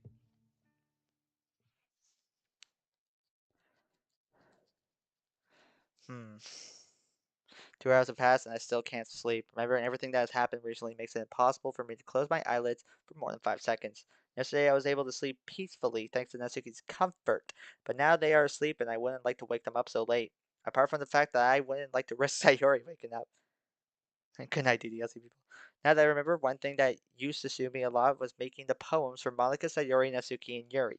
A nice habit that I have completely lost over time. I think it's time to get back to work on one, even the personal one, to try to dispel the torments in my head. Determined, I carefully get out of bed and go to the desk to grab a pen and paper. I put away the cell phone lying on the table and turn on the flash on my phone. The flash is not powerful at all. It's just what I need to be able to write. To see if any of them were awake, I called them quietly. Girls, are you awake? When I didn't get an answer, I got into position, grabbed the pen, and started writing. Alright, it was I Fuck, I don't even. 2 o'clock, 4 o'clock, one of those two, I think. I could be wrong. And we were at the entrance to Sharuzo, disguised as usual. As Stall, Natsuki, and I were enjoying some beers. Boring. While Sayuri was precisely devouring. But wait, when did they get ID'd and when did they see the ID being the people that. Whatever. There's some loopholes here. Have a dozen taquios with soy sauce. It, it was a stall located right in front of the cafeteria that Yuri frequented. Cafeteria, really. And we had been waiting attentively for about 4 hours. Suddenly, an idea came to my mind. Hey, girls, how about we wait inside? We can read a little and not attract as much attention as we do here. It's fine with me. You guys go in. I'll go when I finish my takoyaki. Takoyaki. I don't judge me for my names, for my pronunciations. When we entered, we saw a very rustic and cozy cafe bookstore, despite being very small. The wall was made of exposed brick. The floor had a beautiful black mahogany, parquet, and various chairs and tables, as well as a counter where drinks were ordered. Asuki and I went there to order some. Everyone was talking quietly. I don't know if it would be the ideal place. They sound made up, not even real. I wouldn't know. They could, but I'm gonna guess that they're real. It'd be weird to make up Japanese names, I feel like. Um, I don't know if it'd be the ideal place for Sayori. Welcome. What would you like to order? Matcha tea. I'll have a black coffee. I'll bring it to you right away. Sit wherever you like. We approached a secluded table right next to the window. I went to the nearest bookshelf and pulled out a book. It was a translation of Sword of Destiny by, and I began to read it at a good pace. What's going on, Violet? Welcome to the stream. Hi. Wait, I'm almost at the 2 hour mark, so I was correct with the 2 hours. I was correct. I knew I streamed 2 hours too early. But what's going on, Violet? Welcome to the stream. Hope you're doing well. Um, we're not going to be going for much longer either. Again, a mistake I made by starting up the stream too early. We'll probably go for like another 20 minutes. A good pace. A few pages in, Natsuki interrupted my reading. Oh yeah, Violet. I don't know if you remember, but this is Dean. This guy, like was a pretty big deal for my channel about 2 years ago. But yeah, we've kind of reunited. Don't know if you remember, but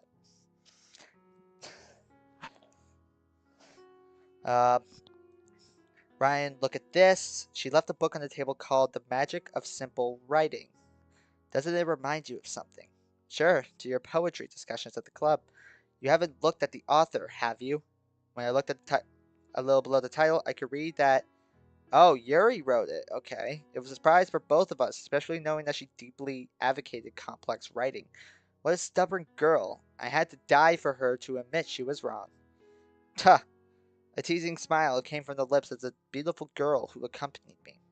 Her eyes looked like two gems. They sparkled with pinkish hue, and her fleshy cheeks enhanced the nobility in her gaze. But the face faded as soon as she looked at the nearest table. I looked in the same direction and saw a girl with purple hair. Oh, I wonder who. She bore a certain resemblance to her, but only in the hair. I didn't quite understand why Natsuki was shocked to see her. It was true that she also had a cup of steaming tea with her, and it looked like the black tea that drove Yuri crazy. But that wasn't a conclusive clue either. But suddenly I understood why Natsuki didn't utter a word. The girl carried a book under her arm, and when she opened it on the table, I could read, on its cover, The Portrait of Markov. It returns once again. We cannot escape from The Portrait of Markov. That book, like, it fucking follows us wherever we go. The goddamn Portrait of Markov.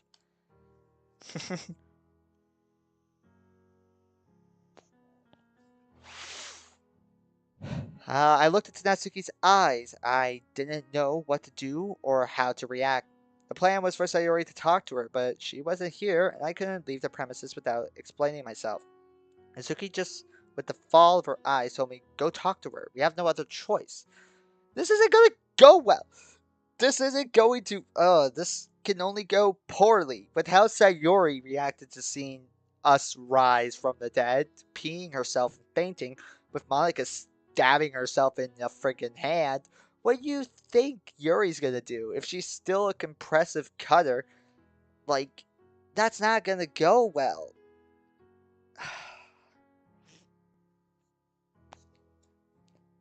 Not gonna go well.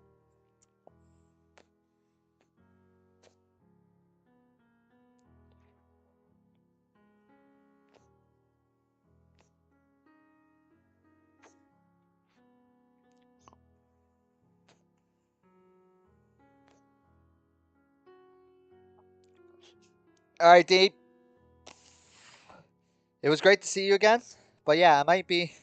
I'll hit you up on Discord later, and I might be able to, or you might have to hit me up. I might forget. I'm very forgetful with shit like this, but like we'll talk again soon, man. It was great to see you again, and have a good one. See you later. Well, see you in 2 years if past repeats itself, but let's hope not. Um, all right. I listened to her, and I approached Yuri's table cautiously and stealthily, so that she wouldn't think I was a stalker or something. I pretended to look for a book on the shelf next to her. From there, I pulled out a book called the Clan of the Bear Cave Bear. It was one of my favorite books, and it was the first subtle clue to Yuri of the identity of the boy who was looking for a book in front of her table, as she knew I loved it.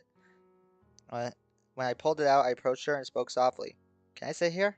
She answered with that characteristic soft, delicate, almost erotic voice, and complimented it with a broad smile on her face. "Of course." "Hi, Yuri." I took the extra chair and sat down, looking calmly at her face. A few seconds passed before one of us spoke. "You are Nikamoto Yuri, right?" "That's right. What's your name?" "Call me Hoi. I like your books very much." "I'm so glad. It's always an honor to meet a fan in person." She bowed her torso in a symbol of cordial greeting, but gave a sly smile that made me feel strange. "What book are you reading?" "Why are you asking me if you already know?" That was the last answer I expected, and it really threw me off. What? What do you mean? You think I didn't see you looking at me a while ago? You and your friend? And do you think I didn't notice Sayori was waiting outside? You said goodbye to her, meaning the three of you were coming together? Do you think I didn't notice your tone of voice and the strand of pink hair sticking out of your friend's wig? So Yuri just recognizes us. Okay. You think I didn't see your face when you realized I'm Yuri? Because if you do, you couldn't be more wrong. I had hoped to surprise Yuri, but the surprise was mine. She had already recognized us in a few minutes just by paying attention to the details of our actions. I remembered the methodical Yuri to exhaustion, but this level of attention on her part, I did not expect it at all. A cold sweat began to break out of my forehead, making her theory come true. And you think I didn't know you were alive? I have known for 3 years, waiting patiently, suffering every day, and gradually losing faith. But I knew that my pain was not in vain. Take off your wig and glasses. No need to hide any longer. Tiki approached as we listened to Yuri's orders. Okay, but not. As we took off our disguises, we spent a few seconds in silence, seconds that seemed like years. And you think I didn't notice that you admitted that I was right about the simple writing? In turn, the cry of joy emerged from Natsuki's eyes, and an, an act that inspired Yuri to get up from her chair and embrace us. We melted into each other for a long time. Her sobs would be deafening if they were not silenced by my chest, where she was there, clutching my shirt with tears, and refused to release us from the embrace. Where have you been all this time? We don't know that well, Yuri. We don't know. You saved me. Why you say that? Because. Forget it. I don't care about anything anymore. Neither how you are here, nor where you have been, nor how you were able to come back. I only know that you are back, and there is no person I could thank for that. Well, you can thank the god of your choice, and also this guy named Dan. No, humans are not made to in the image and likeness of God. Rather, God is made in our image and likeness. It is an invention of the human mind so that we don't feel alone and weak because we need to have someone to blame for good and bad things. And I just know that you have come back from wherever you have been, and I don't need anyone to explain it to me. I just want to hug you again. Her wish came true instantly, just as Sayori was walking through the door. She looked at us in confusion, but realizing we were not in costume, she understood and joined the group of hug without a word. That's that's sweet. Oh, so Yuri came back with us. Alright, got it. Sayori had leaned against the window frame, Natsuki against the wall. Yuri had sat on the edge of Sayori's bed, and I had sat on the chair in the hotel room. We had been there for several hours already, hardly moving, so my legs were already starting to ache a bit. So you tried to contact Monica, but why couldn't you? The thing is, we were able to, but it didn't go very well. What's my role in the plan? You're the only one who can enter her office and talk to her. We have been banned from entering. Have you had any contact in the 3 years we have been away? Well, Monica and I were a couple for a while. Blah! But it didn't work out. It was very noticeable that we were just trying to hide the hole you have left with your death. Wow. Well, we already have a plan for tomorrow. Now we should get organized. Yuri, you're not staying at this hotel, but I can pay a little bit more and we can sleep two in each room. Natsuki and I in this room, and Yuri and Sayori in the other room. We have no choice. There are no rooms for four. I see it fine, but you don't have to pay me anything. I'm here for a business trip for a few months, and production pays for my stay wherever I want. I tell them I'm moving to this hotel, and if I want to bring guests to my room, no one can forbid me to do so. That's great. Are we all in agreement? They agreed. Well, we should help you two change rooms and go to sleep. Tomorrow is going to be a long day, and it's 2:30 a.m. Wow. Okay.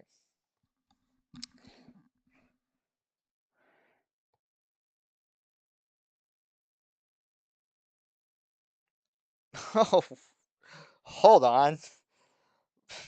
Where's this coming from? Oh, it was a nightmare. Got it. Great. I woke up from a nightmare. In it, I saw Natsuki's hanging corpse in her room. I tried to fall asleep for an hour and a half, but it was impossible. I looked at the time on my phone and saw it was 5:28 a.m. I decided to get out of bed and go for a night walk to clear my mind, but my idea was ruined when I realized that it was raining heavily outside. I decided to simply walk around the hotel and clear my thoughts. Putting on my pants and leaving the room, I began to wandering aimlessly throughout the corridors. They were empty and silent, but brightly lit. There was not a soul in the entire hotel. Suddenly an aroma of smoke reached me. I followed it until I reached the huge balcony. There were a couple of benches, some flower pots, a water reservoir. But the most striking thing was to see that under the awning a person was smoking calmly while looking at the horizon covered with tall buildings and luminous signs. It was a woman. As I approached, I knew from appearance that it was Yuri. I stood next to her and began to speak. You can't sleep either, am I right? You're not wrong. A nightmare? Yes. I was dreaming that Natsuki died by hanging. Again. What a coincidence. What do you mean? You too? No, I haven't slept a wink, but do you remember when I told you this afternoon that you saved my life? I nodded. I didn't mean it figuratively. You saved me. Yuri, explain yourself well. I don't quite understand what you mean. Yuri, without losing her composure, took a puff off on her cigarette and expelled the smoke slowly through her nose. There were a few seconds she found her voice and managed to speak. I was thinking of committing suicide this very Thursday, and I still don't rule out that I'm going to do it. Yuri's hand began to tremble, dropping the cigarette on the wet floor. But why? Because to lead the life I was leading, it wasn't worth being alive. But I'm sure you're fine. You're successful. You've got money. That must help, right? There are a lot of things you don't know. I've been blaming myself for your death for 3 years. If I remember exit music correctly, part of it was part of it. But 3 years alone, 3 years without being able to sleep, 3 years suffering your loss, but above all, your absence. 3 years trying to evade my regrets with cheap excuses. 3 years in which I have realized that if I were to disappear, nothing would change in the world. I did not know what to answer. Her words had left me speechless. It wasn't her fault, but she was totally convinced that it was, and that opinion was going to be very difficult to change. Put my arm around her shoulders and began to speak. Yuri, blaming yourself for something you are not guilty of. You gain nothing. Was it going to make us come back? And surely you wouldn't see us anymore either. Neither us nor anyone else. What? Says the one who committed suicide. What? Nothing, nothing. Anyway, get these ideas out of your head. I won't allow you to think like that. Oh, okay. After hearing my words, she fell to her knees and looking at the ground, she began to cry inconsolably. She hugged my legs and looked into my eyes. Her face broke my soul. I could see in her tearful eyes and inordinate suffering. Between her sobs, she could barely speak. Ryan, forgive me, please. I know you'll never be able to do it, but I need to get it off my chest. But Yuri, what are you saying? I forgive you, but I don't know what you're apologizing for. With my hands, I grabbed hers and lifted her off the ground. Her knees were soaked with rainwater, and she was wiping her tears with her forearm. The tears had run down her cheeks and were sliding down to die in her mouth in an ironically beautiful bath. As she stood up, she looked into my eyes. They conveyed agony and relief, pain and peace. I couldn't suppress the urge to hug her. It was warm, comforting to me, but most of all to her. Her hair had become completely wet, and those velvety purple sparkles that characterized it had turned to rough, dull, blackish patches. Her sobs were drowning in my chest again, for she had buried her face in it. My chin rested softly on her head, and her arms had imprisoned me completely. It was not that I wanted to free myself from the embrace, it was that I could hardly breathe. Suddenly we heard a very familiar voice. Guys, it's 5:45 in the morning. Please go to bed. My room is next door and you won't let me sleep with all this chatter. Oh, sorry, Sayori. I didn't mean to wake you up. Sayori was in her pajamas, her hair tangled and her eyes narrowed. She looked at us in confusion, but I gathered from her expression that she preferred to spare us the questions so as not to waste time. Yuri and I went to our rooms and went back to bed. Okay. Yuri slyly looked at her cell phone and read the messages that Sayori was sending her. A bead of sweat fell from her forehead. She wasn't sure if the plan was going to work. Sayori, I don't know. It seems to me they do know who I am. I'm afraid of getting caught. Let's see, Yuri. It is impossible that they know who you are. They never saw you with us. You trust the plan, okay? Oh, okay. I trust the plan, but don't be paranoid. You'll see how they don't find out. Yes, said Yuri, but you must take in account that I am a public character. Maybe someone recognizes me. So what? It's normal for a famous to get into legal trouble. Ha! Oh yeah, that's right. Don't you think about it, okay? Okay, that's actually pretty good. That's actually something that you probably that's something I didn't think about because Monica's a lawyer, so Yuri's a public figure going into a lawyer's office.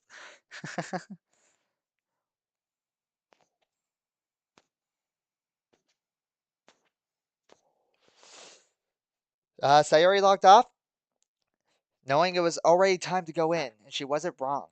Immediately after, Yuri was called to come in, but she slyly kept her cell phone with the camera sticking out of her pocket so that we could watch by video call what was going on. Oh, right. Okay, so they're hiring one of the creators of the mod. Thanks for playing it. Hey, no problem. I'm really enjoying it so far. It's really cool to see one of the creators of the mod is in here. But yeah, I'm really enjoying it so far. It's a very interesting concept, I will say. When she entered the room, as usual, she was stunned to see Monica's large, spotless office. She looked around the room in confusion, not focusing on any particular detail. Finally, she sat down on one of the two guest chairs to one side of the huge desk. They, I'm glad to hear that. Is she hiding her hand? Is that what she's doing? Or I don't know. Good afternoon. How can I help you? Well, What, did they not recognize each other? I thought they were together. Well, I've gotten into trouble over the copyright of one of my works. Perfect. You have come to the right place. Could you tell me your name? The Nikimoto Yuri. Yuri? Is that you? Yes. Yuri let out a forced, nervous laugh. Monica responded with a strained smile. Nice. I haven't heard from you in years. How have you changed? I wouldn't have recognized you at all. You mean I'm uglier, right? What? Not at all. You look gorgeous. I would have loved to see you like this when we were a couple. The hair looks great on you. But you're not here for that, are you? Why? I don't know what you mean. Yuri gasped for a moment. She thought her performance didn't come across, but she was wrong. Monica knew perfectly well how nervous and shy Yuri was, so she didn't suspect her.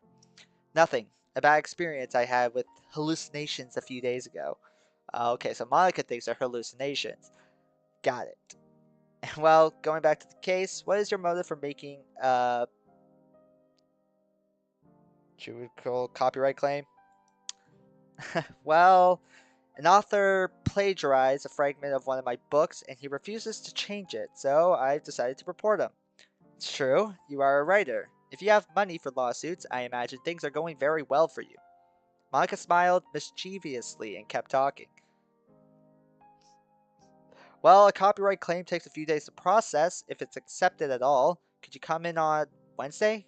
Which should be ready by then? Well, but I'd like to clear things up today. The problem is that I have a book signing in an hour and I can't stay long. What do you say we meet tonight at a cafe? I know, and work out all the details. It's very close to here. What time is good for you? Whichever you prefer, I don't care.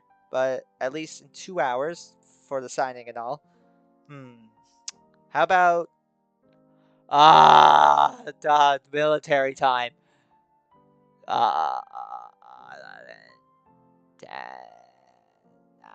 9:30. All right, there we go. At the Sharuzo Yokosata. Perfect. See you then. Great. Bye. And good luck with the signing. Beautiful. Yuri blushed when she heard those words. Even though they were no longer a couple, she still blushed when Monica treated her like that. Okay, okay. What? How did it go? How did it go with Monica? We'll meet at the Shirazo Yokosata at 9:30. So the plan was a success. Did the book signing excuse work? Totally. Yuri smiled proudly. It was the first time in years that she felt useful to others. Well, there are still and a quarter, half quarters left. Wait, what? There are still 2 and a quarter hours. What? Still 2 and a quarter hours left. I've never heard 2 and a quarter. Eh, so we can rest for a while. I agree. I'm going to my room. I have to paint my nails. I'm coming too. I'll be listening to music. I'm staying here. I want to get some sleep. I hardly slept these last few days. I clearly saw Sayuri clench her fists and frown angrily, only to relax them instantly. It was pretty obvious why she was doing this. She had witnessed some very uncomfortable moments for her, and she must still be a little angry with us. Oh, I wonder why. Maybe having sex in the room next to a person never goes well. As I tried to relax in my bed, Natsuki lay down next to me and rested her head on the side of my chest. When I was almost asleep, she climbed on top of me and kissed me. Babe, not now. Try to sleep. So, we're almost there, honey. But why are we unveiling ourselves to them if they aren't as useful to us compared to, for example, the police? What? This is random from Natsuki. Natsuki was all about going to get the others because they are trustworthy and we know they will keep the secret. That is true. Plus, they also trust us because they loved us and they also want us to believe that this is real. But until we catch our killer, we won't be able to fully prove it. By the way, our killer is my father, and if Dan told us we should kill him, it's because he's still alive. I'm not liking the idea of kill the person who caused you to commit suicide. Because for Natsuki, yes, that makes sense of the father, but for us, the person who caused us to commit suicide was Natsuki, if this is going off of exit music. So I'm nervous as hell because doesn't that mean we will have to kill Natsuki at the end? I don't know. That's what I'm getting from this because 100%. It wasn't Natsuki's father that caused MC to commit suicide. But if that's what they're going with, then in a roundabout way, yes, you could technically say that the father is the reason that MC committed suicide because the father caused Natsuki to commit suicide, which then caused, so it was like a chain reaction. Ugh, I don't know. I have some thoughts. But anyway, by the way, I know, and he has to pay for what he did to us. Suki shed a tear on the pillow and kissed me again on the mouth. Our tongues moved to the sound of our emotion, and after a few seconds, we separated slightly to catch our breath and continue.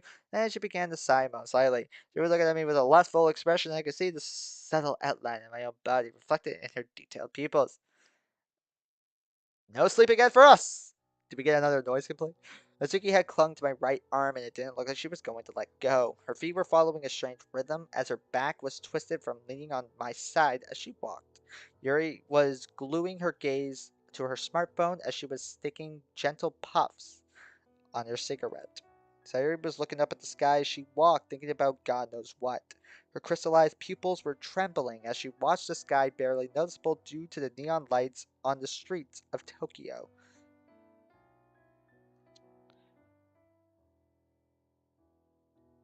Were Yuri at some wait is if we're meeting Monica here, was it supposed to be a night? We arrived at the coffee shop where Yuri had summoned Monica. We decided to go in and have a drink because with different clothes, wigs, and glasses, no one would recognize us. Suddenly, a woman entered the cafe. She was beautiful, dazzling. She approached Yuri's side and sat down with her. Damn! Damn! That's your casual wear, Monica? Hello, nurse. Okay. Good morning, Yuri. Wait, so it's a... Oh, it was a morning meetup. Okay, that makes more sense. Good morning, Monica. How was your day? When she looked in our direction, silence abruptly fell. After a few moments, she spoke. No, you two with...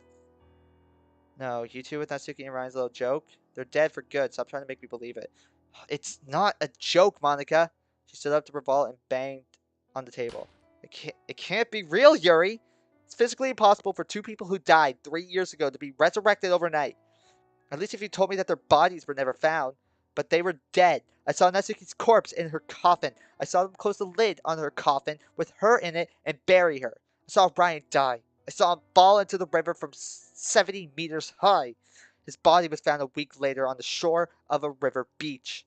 As she pronounced the sentence, her eyes flooded with tears. Seeing her crying in despair for Yuri, who told to tell her it was a joke, was incredibly painful. I saw on Yuri's face the desire to hold back her tears, and she succeeded. Monica rested her head on her arms on the table, and after a few seconds, she looked up at Yuri and managed to speak between sobs. Tell me once and for all that it's a joke. Please, I can't take it anymore. I would gladly tell you it's a joke, but it's not. With her index finger, Yuri invited us to sit at the table. Zuri, Natsuki, and I got up from ours and sat at hers. Monica, I know it's hard for you, but we can explain what happened. Explain it to me, but I won't believe it. Well, you're not wrong to say we were dead, because we were. Heaven and hell exists, but we didn't go to either. We were where we went was to a place called Limbo, and there we were met separately by an angel named Dan. He explained to us that he was giving us a second chance to live on Earth. Don't look at me with that face, please. I mean it. Let me explain it to you. Hours passed. Words followed one after another. Monica finally accepted our story and believed us. We were still at the Shiruzo Yokosata, and we had run out of drinks. I'm going to order another beer. Wait, I'm coming with you. Also want to. We approached. Oh, I also want to. We approached the bar to order. Once there, we were greeted by a man as tall as a castle. His short hair stood out for being so blonde. His face conveyed impassivity and aggressiveness. He brought us our beers, we took them to the table and continued chatting. We are back. So, where are you living now? Well, we are sleeping in a hotel now. We don't have a house here. Suki, Ryan, Yuri, and me. Although, Yuri, don't you have a house here? I already told you. Production pays for the hotel, and if I change, they don't complain. Lucky though. I don't have an apartment, but I can accompany you to the hotel. I have no problem. It's just that it's already late, and if we were to catch your murderer, we'll have to meet tomorrow and plan it. Well, catch is an understatement. We have to kill him. Hey, hey, hey, you didn't tell me that, and you don't need to be a lawyer to know that's murder and that you would go to jail for it. We know, but we have no choice. It's the soul of a wicked man for the souls of two innocents. And you don't have to be a lawyer to know that's justice and karma. But still murder. Monica thought for a while. Still murder. Alright, I'll help you. I'm not an angel to talk law right now either. But if we want to do it, we do it well. We need seamless planning. And I know just the person for this. Well, who can help us? Follow me. Watch it be the father. Watch it. Monica got up from the table without explaining herself. She walked out the door saying goodbye to the waiter. We followed her. Asuki looked back, and I think I understood why. We had left without paying, and the waiter didn't say anything to us. I swear to God, if it's the father. Monica walked lightly, and we accompanied her, but we were surprised when Monica stopped in front of the garage door of a cafe. She tapped twice on the door plate with the back of her hand. A few seconds later, I wonder if it's the father. I'm gonna guess it's the father because we have to kill the father. But in a strange twist, if it's the father, that would be unbelievable. Uh, and a few seconds later, a bald, short man opened the garage door for us. As we entered, he separated his glasses in two and hung them around his neck. Oh, he's got one of those cool glasses. He stared at us suspiciously. Suddenly, he spoke. Who are they? Don't worry. They come here with me. They are trustworthy. That seemed to calm the man down, but he still looked at us with suspicion. It's gonna be the father. We looked inside and saw a small warehouse, boxes of coffee beans, pallets of soft drinks, boxes of sugar, bags of herbal teas. As there seemed to be no one around, we took off our costumes for comfort. We went through a door and found another storeroom, which led to the basement stairs, which led to another storeroom. Uh-huh, but this storage room was not so mundane. All wooden boxes there were locked. We couldn't see the contents, but no explanation was needed for me. They were clearly weapon crates, or if they weren't, they looked like it. One of my closest contacts belongs to the Yakuza, so they do me favors. Oh, Monica, what the fuck? Natsuki had turned away from her out of fear. Yuri and I were sweating. The only one who didn't seem surprised was Sayori. She remained motionless and watched Monica intently. What is the Yakuza? For God's sake, Sayori, do you live on this planet? What do you mean? It's the Mafia, Sayori. Sayori's face changed from one of indifference to one of fear. But how are you here? You're a lawyer, Monica. A proper lawyer needs sources of information everywhere. I needed contacts in the law, in the police, and in the Yakuza. Hello, hello, hello there to you too, Big Smoke. You are joining at a point where you literally, we are 2 hours into the story. You are going to be so confused. I'll give a quick 30-second rundown. This is an unofficial sequel to Doki Doki Exit Music. Can't believe it has been a year technically. It's just a unofficial sequel to Doki Doki Literature Club Exit Music. And if you don't know what Exit Music is, sorry, I'm about to spoil it, but I do plan on playing it on stream. It's a Natsuki mod where in the end, Natsuki commits, and then which causes MC to commit. And now in this mod, they were brought back to life by an angel named Dan, and they were dead for even though they were dead for only like a couple hours, it jumped 3 years to the future, and they can only tell 5 people that they are alive. So they're trying to regroup the club together, and that's what they kind of did. And now, for them to continue living on the planet, they have to kill Natsuki's father. But there's one major twist that I'm thinking of that I'm not going to say, but I've said it a few times during the stream. But I kind of recommend you go back and watch this VOD when you're done. So we're just going to continue from here. We're not going to be going for too much longer though. So how did you get here? When I was living in the slums a few years ago, Monica was in the slums.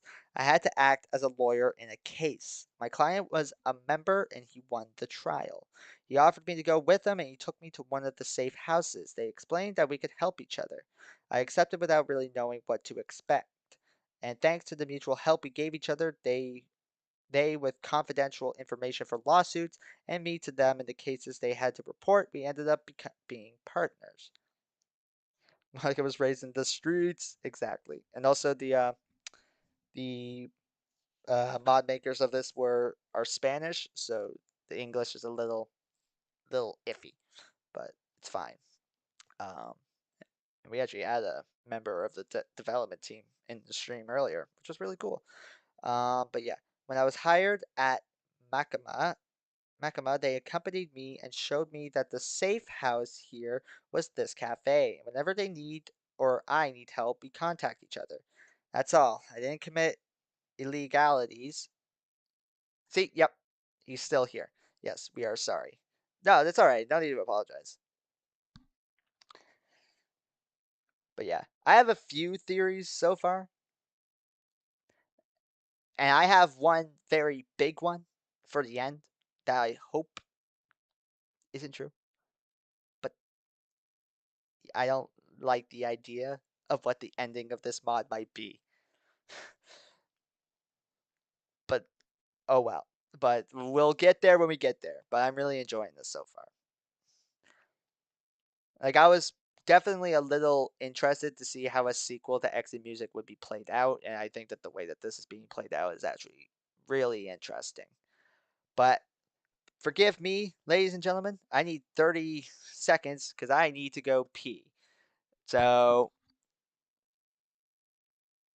mention activity toilet. God, let's not go down that route. I need to go use the washroom. I'll be 30 seconds. Smoke. No fish jokes. I'll be right back, ladies and gentlemen.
They never land anyway. You won't see that. Fuck's sake. Relief. All right. Whew. Whew. All right. That's all. I didn't commit illegalities. I just helped them, and they helped me. We were stunned by Monica's explanation. But a twist. What a twist life takes. You start by creating a literature club and end up with the mafia. But Monica, how is the mafia supposed to help us? You need to find your killer, don't you? The Yakuza can find anyone in the whole country. Well, but I don't think it's necessarily necessary to go to this extreme. I don't think it will be very difficult to find the killer. With their help, it will take us less time. At least, do you know his name? Then Then I looked at Natsuki with conviction. She looked back at me, sighed, and spoke. His name is Natsuki Kento, and he is my father. It's true. I never knew if my deduction was true, but it was. Once walking Ryan home, I saw him nervous as he passed your door, and I didn't know what was wrong with him. Then you ran away from home, but when you left, Ryan never told us what happened. He didn't talk for weeks. He wouldn't leave the house, and the last time the four of us were there was after your funeral. Ryan, before she finished, I interrupted her. No, Monica, if anyone has to tell her about this, that's me. Natsuki looked frightened, and I looked into her eyes. Her pupils were shining, and for a few moments I couldn't speak. Finally, I could. That's right! That's right! MC didn't attend the funeral! Oh, that's right! He missed the funeral. I'm definitely gonna play exit music on stream. That'll probably be the next mod that I do. But I completely forgot that MC missed the funeral. Okay. Asuki, I didn't attend your funeral. A painful silence ensued. Tears began to flow down her cheeks. Well, that's not very nice of you, Ryan. Why not attend it, huh? There was a good reason in the mod. Did not expect her to react like this at all. Yeah, I went from incomprehension to the biggest guilt of my life, and the feeling was terrible. Fuck.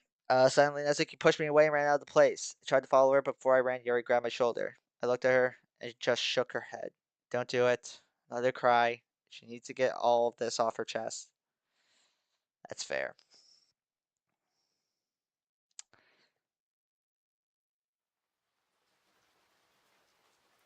Those words reminded me of the first time we slept together after returning from the afterlife. I completely forgot that she is also suffering from all this. The smell of the rain took me back to 3 years ago, to the day I brought her the jacket and scarf she loved so much, to the day of the snowball fight. It was a memory as pleasant as it was painful, knowing that it's quite possible we could never be that happy again. Without warning, I felt a hand on my back. It seemed that the Hotel Terrace was no longer my secret corner. Oh, are we back? Oh, we're back at the hotel. Okay. Take it easy. It will pass. It doesn't hurt me this time. It hurts me to think that I've hurt Natsuki more than I've spared her. Don't say that, because you know it's a lie. I never saw Natsuki as happy as the time you two spent together. We we are good by nature, especially with the ones we love, and if someone hurts the ones we love, we are capable of anything to avenge that pain. Thus, without realizing it, we are causing more damage than we are repairing.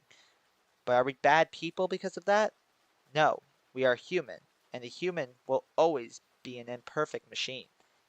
Jesus, Sayori, where's this coming from? Don't blame yourself for her pain. You didn't cause it, and you can't fix it. Natsuki has to defeat her demons to get over life's bumps. You can only support her. Believe me, I lived it. Thank you, Sayori. Why, Ryan? What is it? Why do I feel bad? I should be happy. Whenever you're happy, I'm happy, but now I can't help but feel sad. I've been deluding myself for 4 years, thinking I could be with you. But no matter what I do, I can't get close to you. Someone always gets in the way and leaves me at the door, or you simply die. Woo! Okay. And then you're only human after all. You're all don't put the blame on me. A hidden tear welled up inside Sayori's eyes. She wiped it away with her forearm, and I replied, "You once said that you didn't really care that I loved you, but that I would always be with you. But we both know that only one of those sentences is true. I will always be here for you, through good and bad times. And just think, if things don't go well, I digress. I'm with you now, and you know that even if I'm gone, I'm happy, so you can live or die in peace. But for now, live. Live, Sayori." Give me a kiss on the cheek. She ran off to her room, shedding tears as she left. I don't know if she really understood what I said, so I didn't know how to react. Oh, I would never put the blame on you. You're only human. You do what you can. But I'm just a man. Now Sayori and Natsuki are crying in their rooms, and I can only comfort one at a time. I don't think I could comfort either of them, though.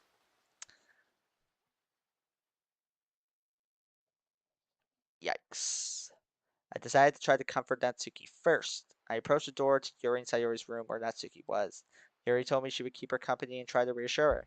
I knocked on the door softly and heard Yuri's voice. Come in. As I walked in, I found myself in a horrible predicament. Whatever I chose, one of them was going to think I hated her or something. As I approached, I saw Yuri sitting on the edge of the bed where Natsuki was lying facing the wall. I sat down on the other bed, and after a few seconds of silence, I began to speak. I'm sorry, Natsuki. I was a jerk. And if you can't forgive me, I'll understand. We were in another prolonged silence. Finally, Natsuki answered between sobs. Ryan, what hurts me is not that you didn't go to my funeral. What hurts me is that you kept it from me. Natsuki, I was in no condition to go anywhere, and going to your funeral would have only caused me to commit suicide a couple days before because of grief. Being at your funeral would have been an image I could never get out of my head. Seeing your dead body because I wasn't fast enough would have been equivalent to having a rusty spear stuck in my back. Even if I hadn't killed myself, I would have lived a horrible life. Even to this day, the image of your body hanging from the ceiling of your room with your favorite sleeve on the floor broken is something that echoes in my mind. It makes me unable to sleep, and when I do fall asleep, I am constantly woken up by nightmares. You committed suicide because of me, and Sayori was on the verge. Oh, wait, there's a period there. And Sayori was on the verge. But she was lucky because I arrived in time. But with you, I didn't have that fortune. And you can't imagine how much it hurts me to see you like this. Natsuki did not answer. Yuri placed her hand on the pink-haired girl's waist and added to my explanation. Natsuki, there are things that you didn't experience. Sayuri, Monica, and I visited Ryan right after your funeral. And the person we met was not Ryan. He was just an empty shell. A man with no feelings, no color, with a monotonous tone. Monotone. Monotonous? I'd never seen an S after monotone. Uh, Tone of voice, sitting on his bed for hours, staring at the desk in his bedroom where a copy of Parfait Girls was. He stared at it day and night because it was the only thing he had left of you. The only glimpse of your existence in this world was a copy of a manga, and thousands of people have copies like that. The only memory Ryan had was something that many people have. It was so sad to think about. I don't know how he ensured so many days well, without leaving. Please, leave me alone. Ugh, women. Uh, joking. Yuri and I left the room without saying anything. We were only going to make the situation worse. On the way out, we found Monica waiting. Wait a minute. What was that shadow? It doesn't belong to either of us. Well, I'm going to the smoking room. See you tomorrow. See you tomorrow. Wait, did we not get... What? Did we not get an explanation to the shadow? When Yuri left, I decided to follow... Oh, there we go. I decided to follow the shadow. Walking at a good pace, I reached the end of the corridor and again saw the shadow cross a corner. I quickened my steps and finally ended up coming to a half-open door. It was obvious that whatever it was, it had gone away. Oh yeah, Yuri's a smoker in this mod. As I walked through, I saw some emergency stairs. I heard footsteps going up them, and I followed them. It was a flight of stairs like the ones in apartment blocks.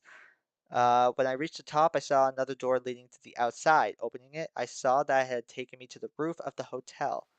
I looked around me. There was almost nothing but a hut where they must have kept a generator or something. Smoke extractors, vents. But one human silhouette stood out. It was standing on the edge of the ground, leaning over the abyss. From afar, in the dim moonlight, I could see how the water droplets impacted on its shoulders. Of course, here is. I tried to speak, but with the noise of the rain, it was barely audible. Suddenly, there was a flash of lightning. In the light, I could tell who it was. Uh-oh. Sayori, what are you doing here? There was no response. Come down from there. You can kill yourself. Suddenly, she turned around and answered me. She was screaming incredibly loud. Ah, fuck. Yikes.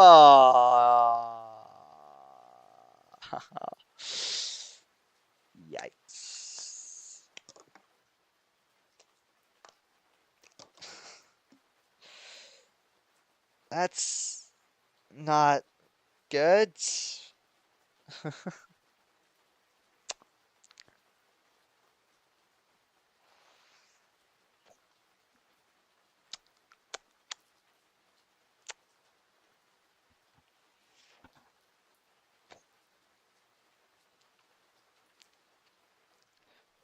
That ain't good indeed, Smoke. You are correct.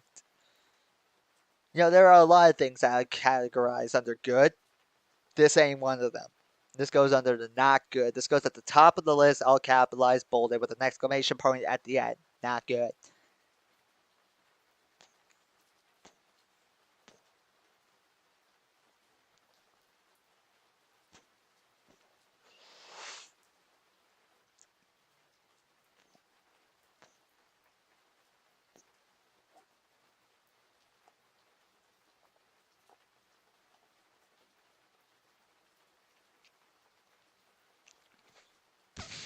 I'm a smart guy. I can easily tell that this is not good.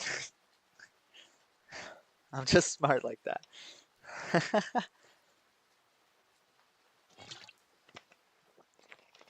All right.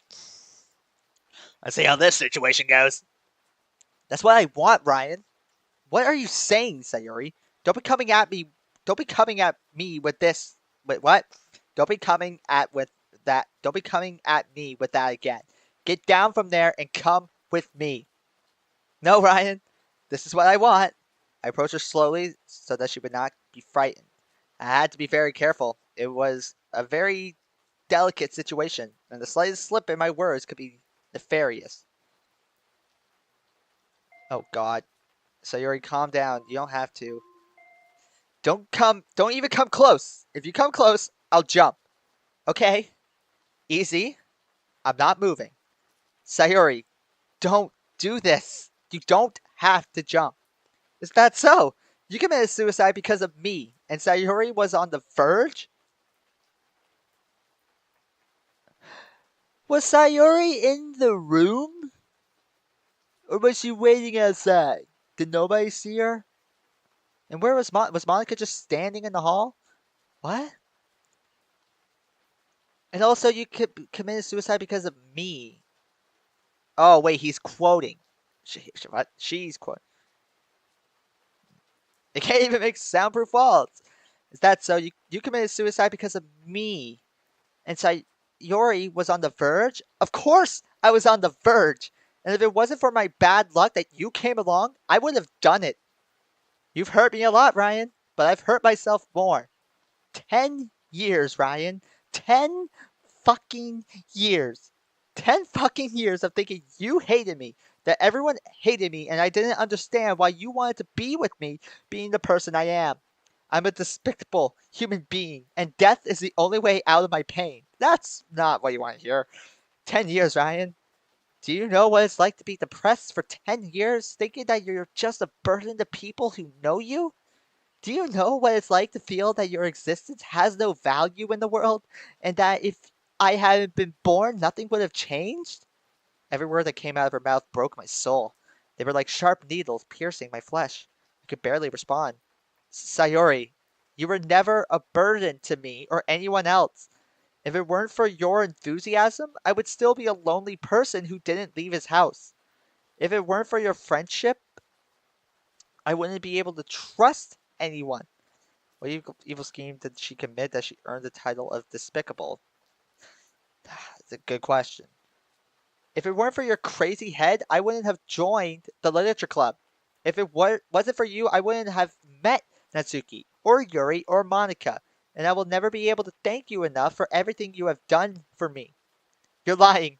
I'm nothing but a burden, and if I wasn't around, you'd all be happier. And my shitty life is based on making others happy because I'm not capable of being happy myself. And if my existence prevents you from being happy, what's the point of existing? Oh, when she disappeared, my heart sank. I just approached her and gently extended my hand. Sayuri, let's get out of here. You don't deserve this mental torture. After a few seconds of hesitation, she also reached out her hand to grab me. When she had me, she said, I do deserve it. What I don't deserve is your friendship. I love you.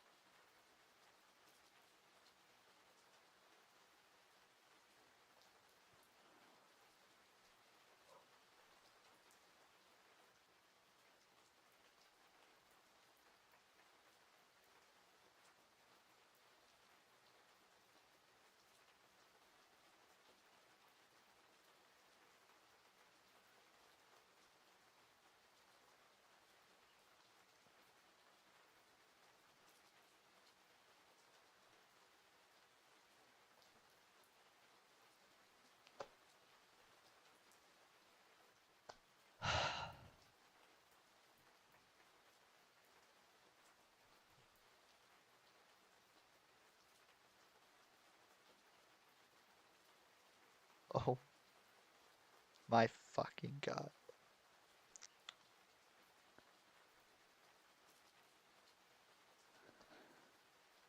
I I don't even I don't even know what to wow. I don't even know what to say. Suddenly, Sayori let go of my hand and fell backwards into the void. When I saw her fall, I jumped towards her, trying to catch her in midair. I gazed her middle finger, but I didn't make it in time. I saw her limp body fall. Unstoppable tears welled up in my eyes and fell until they reached Sayori. On my knees in the rain, I screamed until the cloudy sky above me split. No fucking way. She actually did it. Actually went through with it.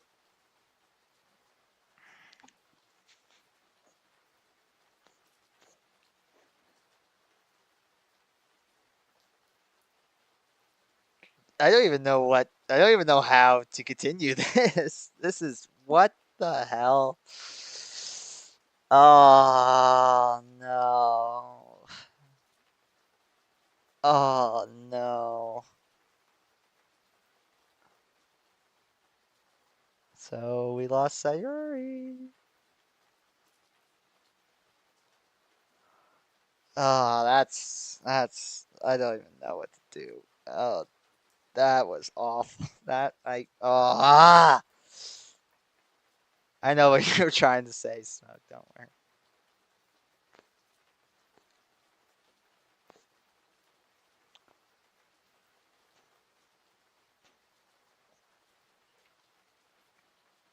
Maybe Sayuri would go to will go to Limbo as well. Maybe she'll meet Dan, the angel, and maybe we'll see her again eventually. Hopefully. That's oh oh man, fuck.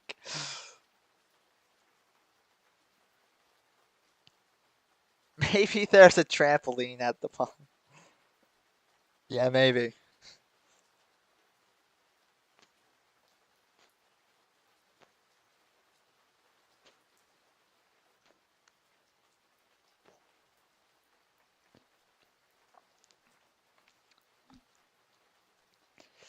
Uh,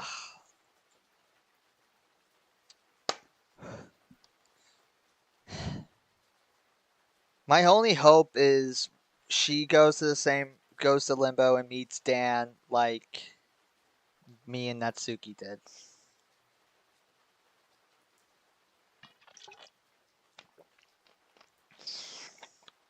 Fuck. All right. Well, we just gotta continue. My screen was so. Ooh. What? What?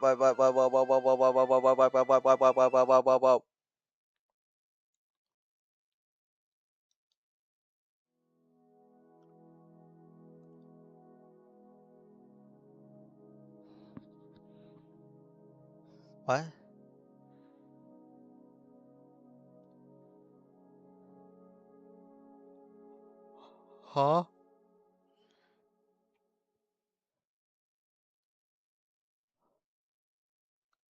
Hi, Dan. I was just talking about you. Welcome back, Mr. Ryan. I looked around me again and everything had changed instantly. from a white, overwhelming emptiness to a strange structure. The circular floor was made of some kind of steel, and surrounding us, the walls of the capsule were made of glass. I looked outward for a moment and saw clouds passing downward as if they were ascending at great speed. It was like an elevator. I looked in the direction of the voice and saw Dan again. Dan? Where are we? Well, in limbo. Don't you remember this place? Of course I remember, but not like this. Why am I here? Well, technically, not you are, but you are. Me and who else? It doesn't matter now. I only brought you here because I wanted to appear on Earth at your side. But some people were climbing on that roof.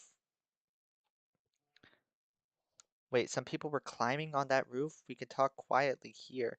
The thing is, I called you to remind you of something. I don't know if you've forgotten it, but just in case, I will refresh your memory.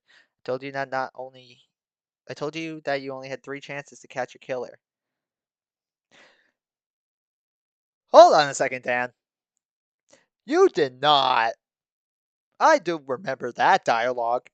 In case you didn't realize, that implies that you have to make sure very well that the person you are going to kill is the culprit.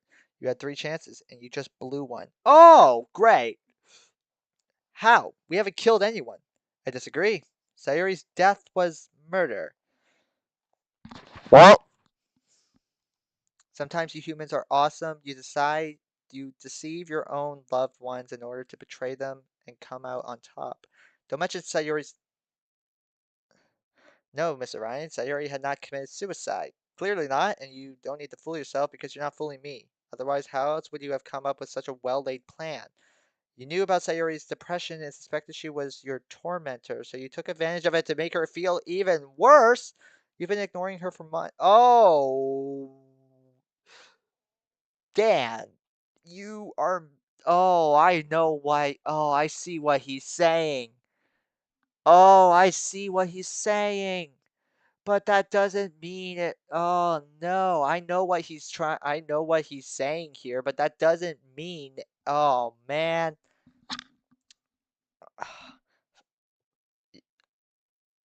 Focusing on Natsuki, and it's all led to. Dan really cannot read the room, and it's all led to what she thought was a suicide, but it's really a manslaughter. You didn't kill her, but you caused her death, and for all this, I applaud you. Even I couldn't have thought of a better way to finish off your prey. But as I said a moment ago, you were wrong, so you only have 2 chances left. I felt I fell slumped to the ground, impacted the cold steel of my knees. My tears were strange. It was not water, it was blood. I had become mute.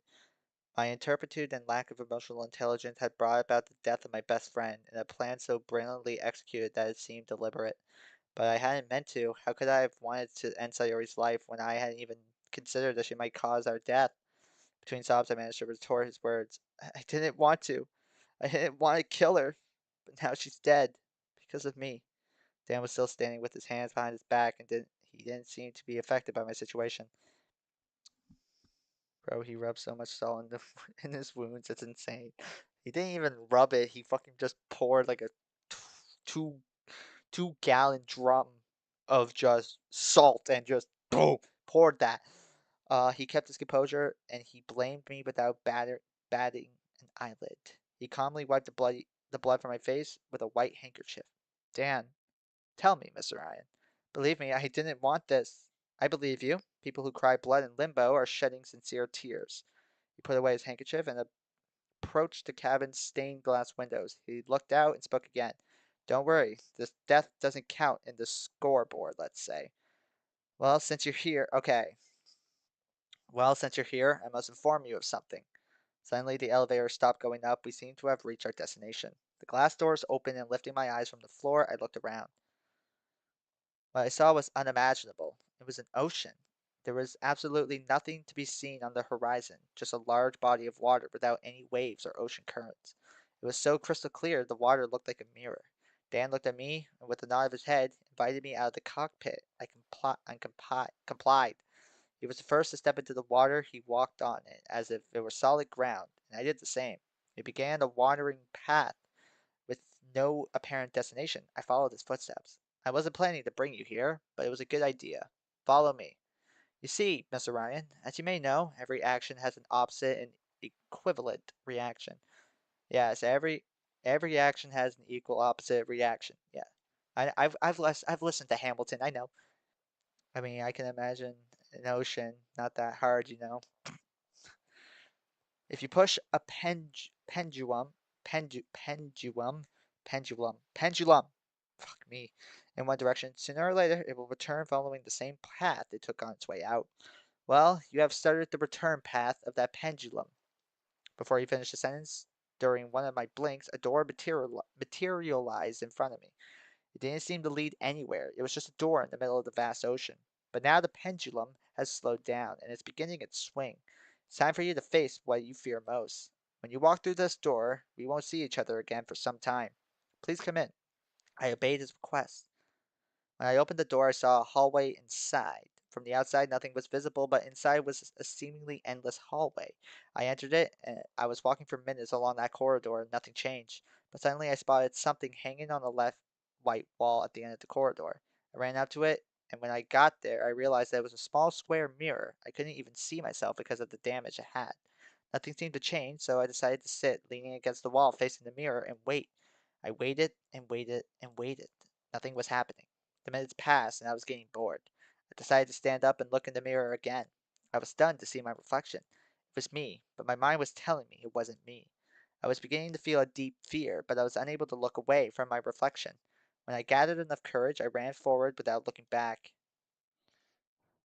The hallway seemed to generate as I walked down it, and it didn't change a bit. Beads of sweat stained my forehead, and I could only direct my eyes to my impatient feet. I reached the end. It was a wall like all the others, but it prevented me from continuing. When I turned around to go back, there was no corridor, just another wall. I was locked in a small black room. The walls that enclosed me began to lighten as if they were dissolving. What?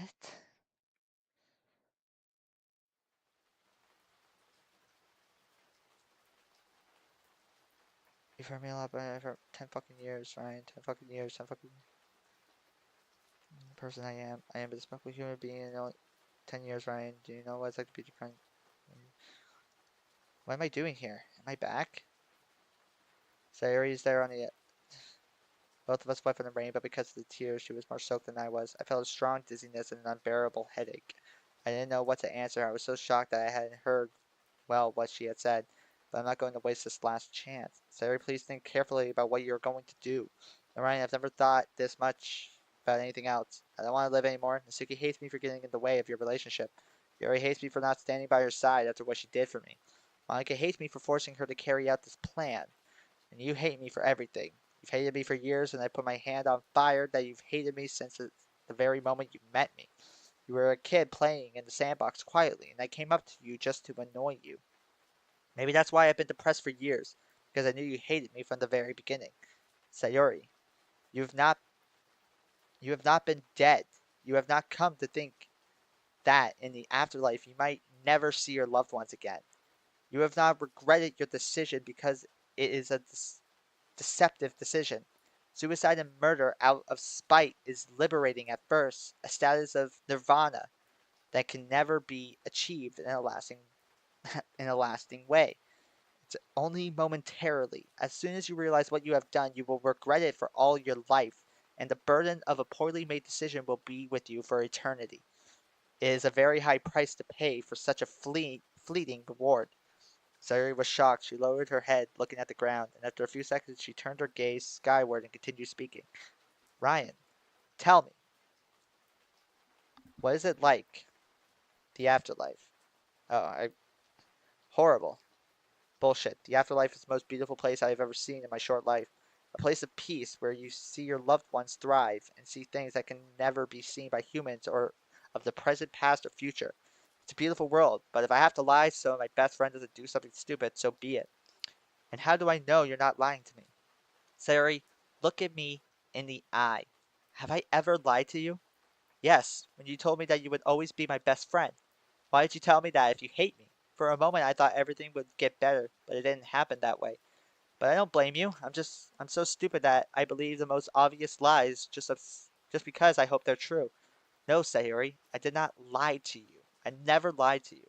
We have never lied to you. Everything we have told you since we met you is as true as the sun shines every day. Life is a roller coaster, and it is absolutely not worth losing everything you tried to believe that in the afterlife you will still think you are better off dead, and that won't happen. Please, Sayori, believe me.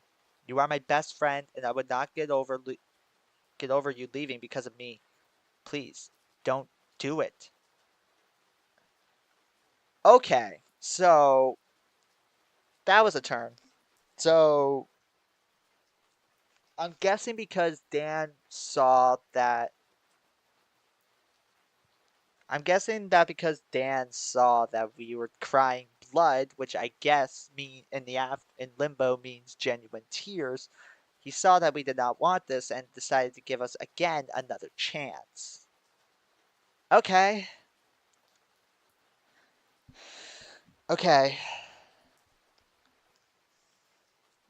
I don't know how I genuinely feel about that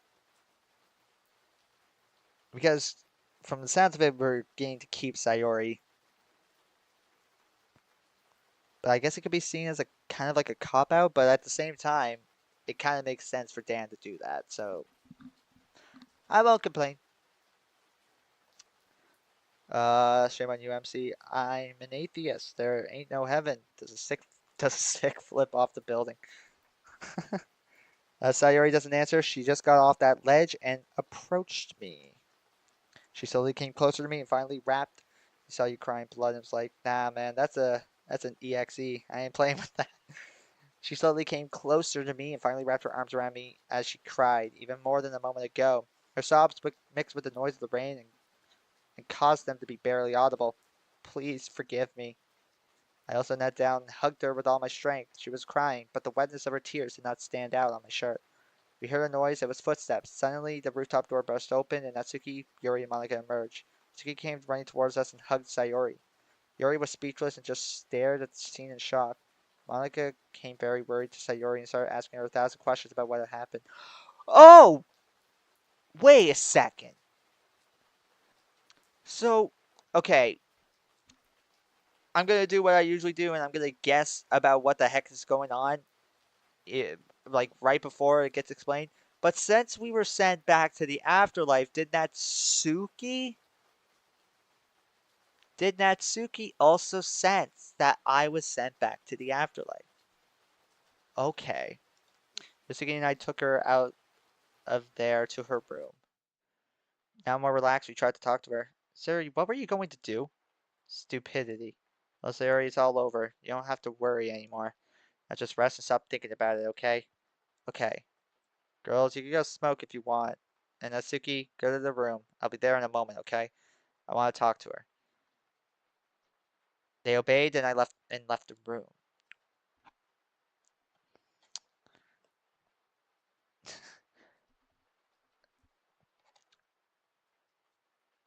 I'm just trying to think, how else would they have known smoke where would I go? Like, I'm just trying to think, like, that has to be it. Natsuki had to have realized that something was wrong. Because how else would they have known to run up to the roof? They went back to their rooms. When we were alone, I spoke. Uh, this is this is not like Yuri said it would be. What did Yuri tell you? It doesn't matter. Yes, it does. I need to know exactly what she told you. I'm not going to tell you, Ryan. It's private, and I don't want you to know. I just spoke without thinking, and that's it. She lies. I have known her for as long as I can remember, and whenever she tries to evade a question by all means, even if she knows they are blatant, she is hiding something very important. As I don't want to throw more coal in the fire, so I'll leave the subject there. I'll figure it out on my own. Well, well, here you go. Rest, and tomorrow we will take you for consultation. I want to verify that everything is all right in your mind. Everything is better than ever, Ryan. I've never been so sure of anything. That's not what I'm talking about. What? That's not what I'm talking about. Neither do I. So what are you so sure about? How do I know you're okay? Ryan, maybe you know perfectly well when I'm lying, but I also know you known you since I was a child, and I know that for you, hiding your true feelings is impossible. Not entirely sure what she's referring to, so I just left the room confused, trying to make sense of that sentence. Okay. When I came out of the washroom, I headed for my room. As I opened the door, I found myself facing Monica, who was coming out of there. She gave me a sweet smile, which I didn't respond to. She walked past me and left, heading downstairs to go home. When I walked in, I saw Natsuki sitting on the edge of her bed. I looked at her, and she looked back at me. Suddenly, she lowered her gaze, and I didn't understand why. She frowned and began to speak. Ryan, we already know where my father is. And how did you find it? We searched for Natsuki Kento in Google and found his profile as a teacher at Tokyo Senior High School. Oh, so they're all in Tokyo. He is a philosophy teacher in the third year of Bachelorette, uh, and it will be difficult to find him. We are no longer in Osaka, and we don't know what he looks like or where he lives. So, what is the plan to reach him? Wait, I thought you said he was in Tokyo.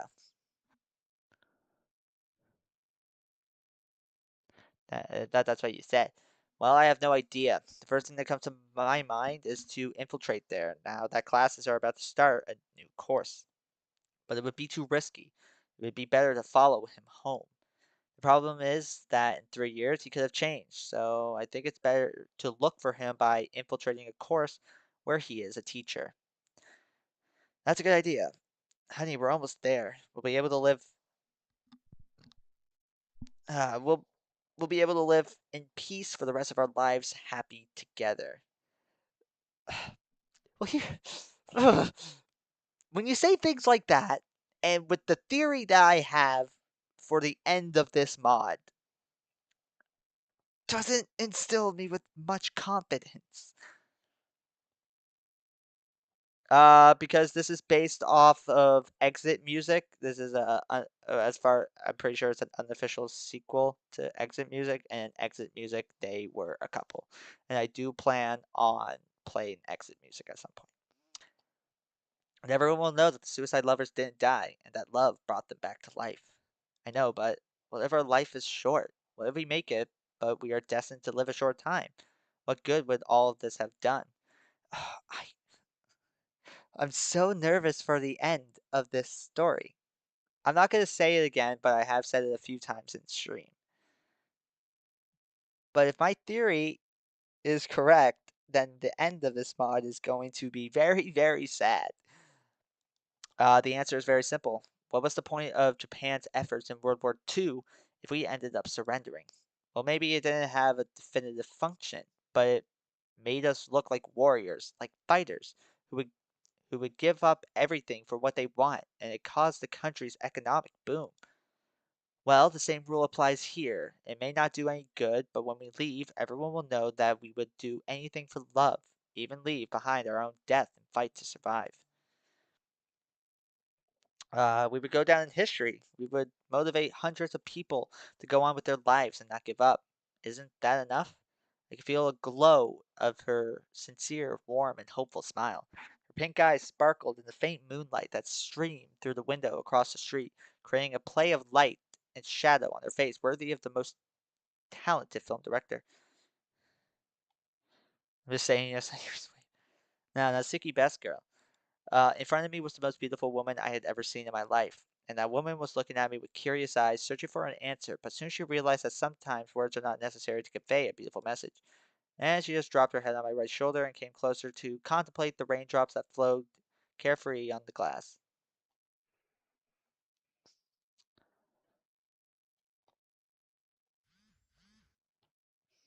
My phone rang. Without taking my face off my pillow, I extend my arm to answer the call. With my eyes half closed, my fingers numb, I activate the speaker phone and answer. My voice was hoarse and barely understandable. Hello? Ryan, what are you doing? It's 11 o'clock. Aren't you planning to get up for breakfast? We're on our way. I hung up the call and put my cell phone down the nightstand and with effort gently whipped, what? Whipped Natsuki on the shoulder to wake her up. I'm awake, don't worry. I was waiting for you to wake up as well. Hold on, I would not talk about Japan's World War II efforts in a good light. Yeah, I'm not gonna lie, I just kind of glossed over that. Natsuki cleared the sheets and got out of bed. As she searched for her clothes in the dresser drawers, I could notice her beautiful figure just as the Lord brought her into the world. Her skin was slightly ruffled due to the cold and gave her sublime contrast to how soft she really was.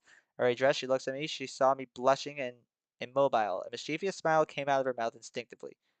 Are you gonna get up or not? Yes, I'll be right there. When we went down to the dining room, we found Yuri, Monica, and Sayori finishing their breakfast quietly. About time. Well, I was going to tell you about the plan I came up with last night. You see, the plan to infiltrate the Institute was virtually impossible since the enrollment deadline ended a month ago, but I came up with something else. My cousin Yuzo goes to the senior high school, and I wanted him to participate in this. 2 days before classes open, you, Yuri, are going to infiltrate the Institute. Monica's been scheming. Apparently so. Me? Yes, you. Well, I go on. You will go disguised as a cleaning staff accompanied by Ryan in case something happens, and when you make sure that the philosophy department is empty, you will go in there. Once inside, you will have to find a list of students of each class, and when you find the one of the third year bachelorette B, you will take a picture of it. Once done, you will just have to get out of there. Oh god, we're planning a full GTA heist here. When you arrive, I will work all the next day on making an exact replica of that list, by adding the names of Sayori, Natsuki, and Brian, who will be the new students. On the first day of school, 2 of the 3 of you will go to the philosophy department looking for a tutorial, which will not exist. The only function of that tutorial is for one of you to distract the teacher inside at the time, and the other one will be in charge of exchanging the copies of the original list for the fake list that I will give you. Damn! Once this is done, you can leave and no one will suspect that there are 3 students who are not on the list. Yeah, I was about to say, Lester. This is a plan Lester would be proud of. Once in class, you must pretend all morning until you get to philosophy class. There you must watch Kento's face, and when the day is over, follow him to his car slyly. Take a picture of his car and license plate to keep track of him. Once we have that, it's a matter of the next day following him in a rental car to his house. Once we know where he lives, we can do our job. We couldn't believe our ears. It was the perfect plan. One thing, wouldn't it be better to wait until classes are over and follow the person who looks the most like Kento? With that plan, Monica didn't get a minute of sleep. It would save us from doing everything else, and we wouldn't have to enter the Institute. Besides that, it would make the most sense if our goal wasn't to murder someone. Don't say that out loud in a hotel room's breakfast lounge, Monica. You are a lawyer. Think for a moment about what would happen if we followed the wrong person and killed someone innocent because we wanted to get things done quickly. It's been a long time since you last saw him. You may have changed enough that we could be confused. Besides, I haven't been able to find any current photos of him, so it would be even more risky to rely on looks. It's amazing how well planned she has it all. It's hard to believe she's done it in such short time. But what if they find out that I'm not from the cleaning crew? No problem. Ryan will go with you, and you'll knock out one of the cleaning girls when she's alone. Dude, is the development team has to be fans of GTA. This is something that is completely out of a GTA heist, and this is amazing, and I love it. Hide her in the remote room and steal her equipment. That way, you have an alibi that you are a cleaner. Once done, all you have to do is leave the girl asleep in a chair as if she had fallen asleep from work. Can't wait for there to be a substitute. And then she won't remember what happened to her. When they see her, she'll think she fell asleep. I have it all figured out. Wow, and you came up with that all last night. Well, not to me alone. She looked towards Yuri, and she ducked her head in embarrassment. We could tell she didn't like the attention. Well, we'll have to prepare all the necessary material, won't we? Right, we need several things. This is like the prep missions in GTA. Dude, this is amazing. For starters, earpieces and spy cameras for all 5 of you. I will be guiding you from here in case things go wrong or something doesn't go as expected. And I will give you exact instructions on what to do at all times. We also need to purchase 3 high school uniforms. We need a time card for the first day, but my cousin goes to that class and can send us a picture. And finally, 5 balaclavas. 5 pairs of gloves, a lockpick, and a silenced pistol. I don't know why I'm finding this so funny, but this is literally an assassination heist being planned by 4 members of the literature club. Silence regards resigned at our table. We were so excited about the plan, we haven't even thought we should end his life. You have to. Suddenly Sayori stood up energetically. Well, he was a bad person and deserves hell. Ryan and Natsuki do not. So if we have to do it, we'll do it. Agent 47 would be proud. Dude.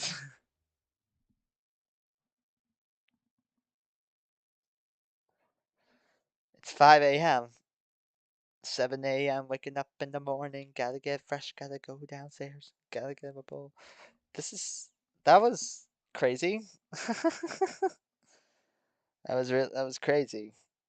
What the hell? That was like such a fucking just information dump. Holy shit.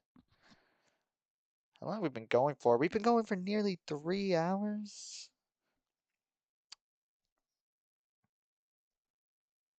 I'm not gonna lie, hearing all that makes me want to play GTA right now, but I'm curious. I'm deadly curious to know what the hell is going to happen. We'll probably go until like the next transition. But wow. Okay. Wow indeed. That was insane.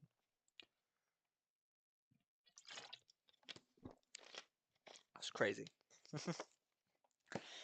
Alright, it is 5 a.m. As usual, I wake up because of a nightmare. Now I wonder which one of them actually remembers the plan. I don't think I'll ever get Natsuki's body swinging on the rope out of my head. I slowly get out of bed so as not to wake Natsuki. I vaguely try to find my phone in the dark. Finding it, I turn on the flashlight so I can move more clearly. I'm aware that tomorrow is the day where we will sneak into the Institute, but it won't do any good if I try to fall asleep again. To relax, I decide to take a walk in the park, another old habit I've lost over the years. I put on my flip-flops and quietly leave the hotel room. I don't know why him putting on flip-flops is funny. It had been a long time since I had felt this feeling of tranquility, a comforting feeling that kind of fills you with fertility. Thanks to him and the straddling crickets, my mind can forget for a moment the grotesque images that have been tormenting me for a long time. I'm gonna say maybe that's supposed to be thanks to her. In the midst of my spiritual rest, a breath of reality makes me nervous again. Knowing that tomorrow we will sneak into a high school to find Natsuki's father, whom we will have to murder in cold blood. If I had known this from the beginning, I would have considered going to an anime club even more. Although, who could turn down cupcakes and share poems with such beautiful girls? A small chuckle escapes me. After about half an hour of walking, I decide it's time to head back to the hotel before Natsuki notices I'm gone. Sss. What's that noise? Sounds like someone is crying. I can't quite different the sound from my position. I creep closer. From a distance, I can make out the silhouette of a woman holding something in her right hand. Wait a minute, is that Yuri? What is she doing awake at this hour? Has she been having nightmares too? Judging by her trajectory, it looks like she's leaving the park. I better follow her. I could not write a poem even with a gun to my head. Reach the roof of the hotel as cautiously as possible. Why has she gone to her room? I'm not understanding anything. With my limited eyesight, I see that Yuri is leaning against the railing looking out over the city. I suppose she must have had a nightmare just like me, or gone to smoke a cigarette. But the sound from before was very much like crying, and since I can't see her face from this position, it's not clear to me. I better talk to her directly. As I got closer to her, it seemed clear that something was wrong with her. A few feet away from her, I decided to pluck up my courage. Hello, Yuri. Ryan, what are you doing here? Nothing. I had nightmares again. Wait a minute, why does your voice sound like that? Were you crying? Judging by her trajectory. Ryan, Yuri tries to formulate words without success. At one point, she bursts into tears. Why? Has she had such a bad night to be this way? Yuri, what happened? What happened? Ryan, do you remember the time I told you I was planning to kill myself that Thursday? Oh yeah, that's right. Today is Thursday. I'm not gonna lie, I was thinking that. I can't take any more everything I've been carrying around with me for so long. I can't take any I can't take any more the thought that we'll have to kill someone. It's the best I could do. I'd be in the way of your plan anyway. Yuri? I went over to hug her as tight as I could. Yuri, you're not a nuisance. You're one of the nicest and smartest people I know in the world. We are all going through a bad time. Please don't do something stupid too. I've been having a hard time since the two of you left. It's not something I do now just because. I thought that your return would solve my bad thoughts, but they've only gotten worse. I'm sick of crying every night, sick of having to live the same hell over and over again. That's why I smoke now. That's my only way to evade my thoughts without cutting. Can't help but cry too. I had completely forgotten how bad Yuri, Sayori, and Monica had been through our deaths. Yuri, think well what you want to do. Imagine for a moment what Sayori and Monica would do after finding out. And why didn't you think the same before committing suicide? God damn it, they really like to throw that back on me. Do you really think we didn't suffer? Do you know everything that happened after your death? I stopped writing, locked myself in my room for months without knowing what to do with my life. Sayori was even more depressed. We prevented her more than once from hanging herself in her room. And Monica, when she was with us, she tried to act normal. When she thought she was alone, she cried as quietly and discreetly as possible. My hands began to shake involuntarily. That's why I don't want to live anymore. I don't want to suffer anymore. Why should I listen to you? Convince me not to throw myself off the roof right now. A huge number of things went through my mind at that moment. Once again, the life of one of my friends was in danger because of me. Though I was terrified by the idea of death happening again this way, I tried to contain my nerves as best as I could. Look, let's make a deal. Yuri was surprised by my strange answer. Wait a while before you.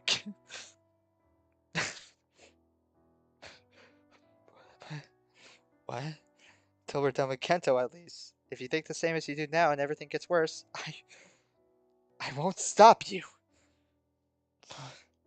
Yuri carefully stood up, wiping tears from her face. Okay, I'll trust you. Don't tell anyone about this, please. I'll keep everything a secret, don't worry. What? Yuri and I went to our respective rooms in total silence.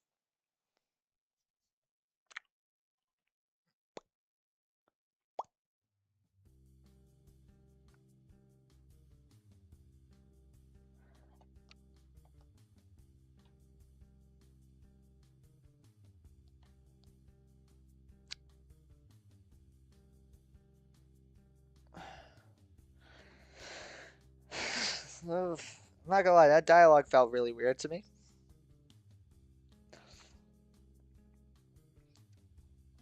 But hey, at least Yuri's alive.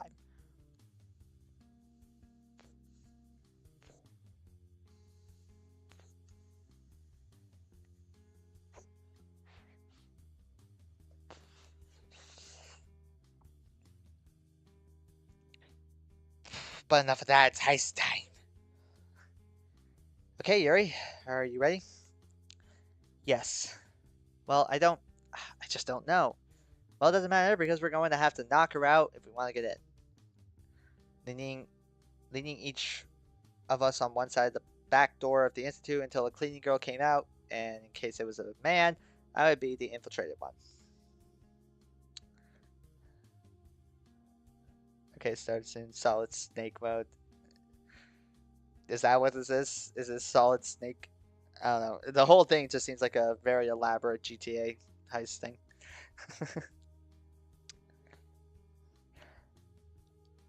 Suddenly we began to hear footsteps coming towards us from inside. A few seconds later, she came out into the backyard and didn't see us because the doors opened outward. She was about to extract the cigarette from her purse. I grabbed her by the neck and put her in a key I learned a few years ago, producing a cut in the blood flow to the brain, causing her to pass out in a few seconds. The girl tried to resist, but due to the uh, unexpected unexpectedness of my attack, she had no time to defend herself. In about 20 seconds, the girl fell unconscious, and I released her. So,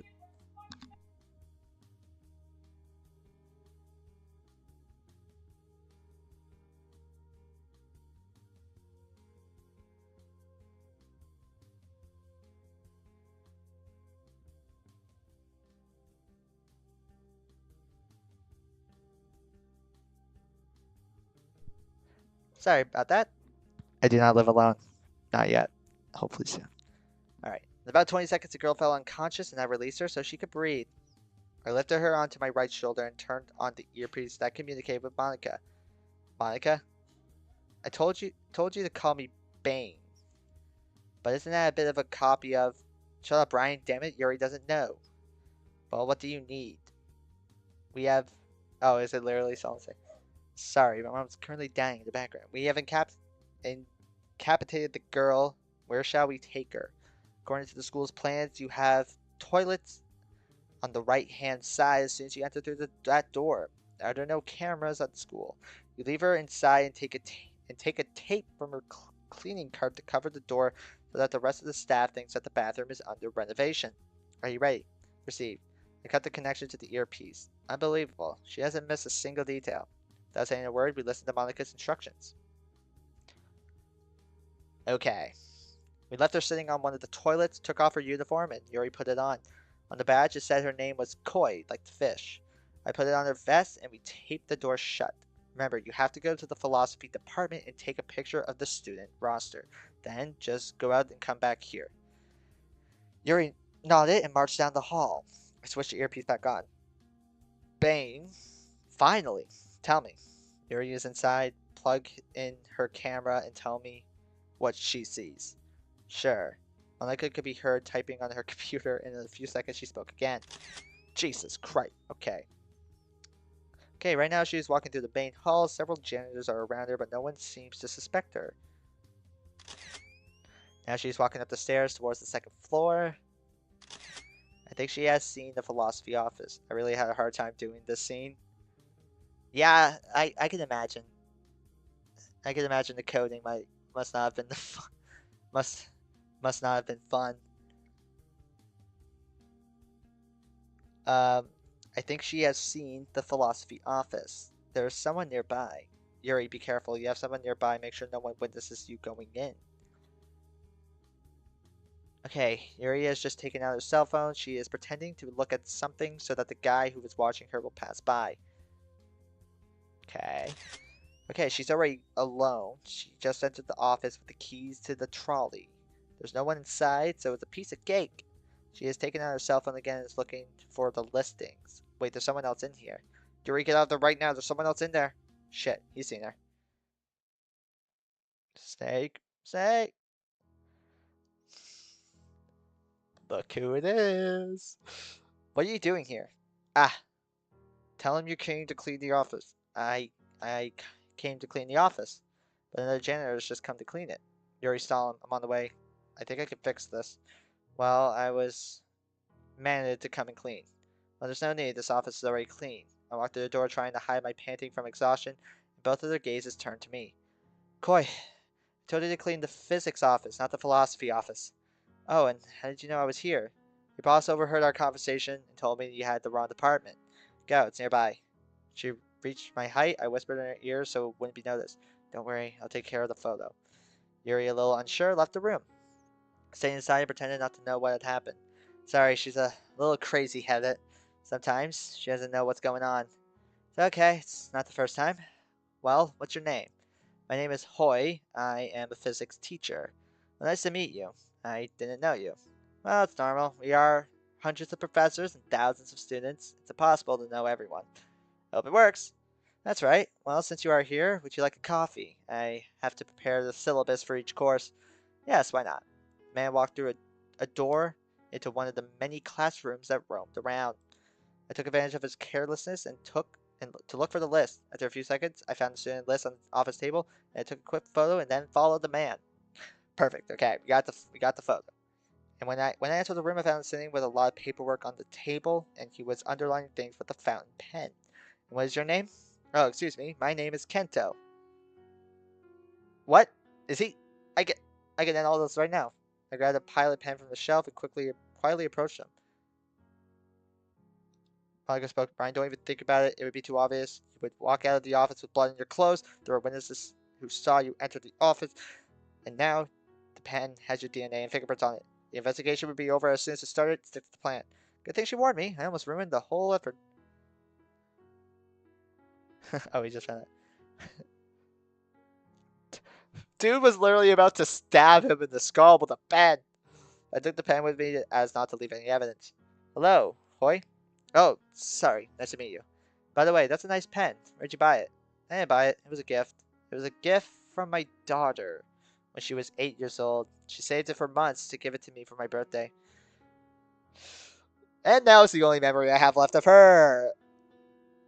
Yikes. This man is a cynic. He caused the death of his own daughter, and now he uses the only thing he has left with Natsuki to pretend that he has no regrets so that no one suspects him. I don't know how the police never found out about the obvious reason for Natsuki's suicide. Oh, jeez, I'm sorry. Okay, it was a few years ago. But well, I'm sorry the conversation got a bit awkward. Changing the subject, what courses are you going to teach? Well, one of bachelorette and a two of secondary. Bad luck, I guess. We didn't coincide. Well, I have to go. Shall we leave the coffee for another day? No problem. Well, see you another day. Goodbye. I left the office and went downstairs.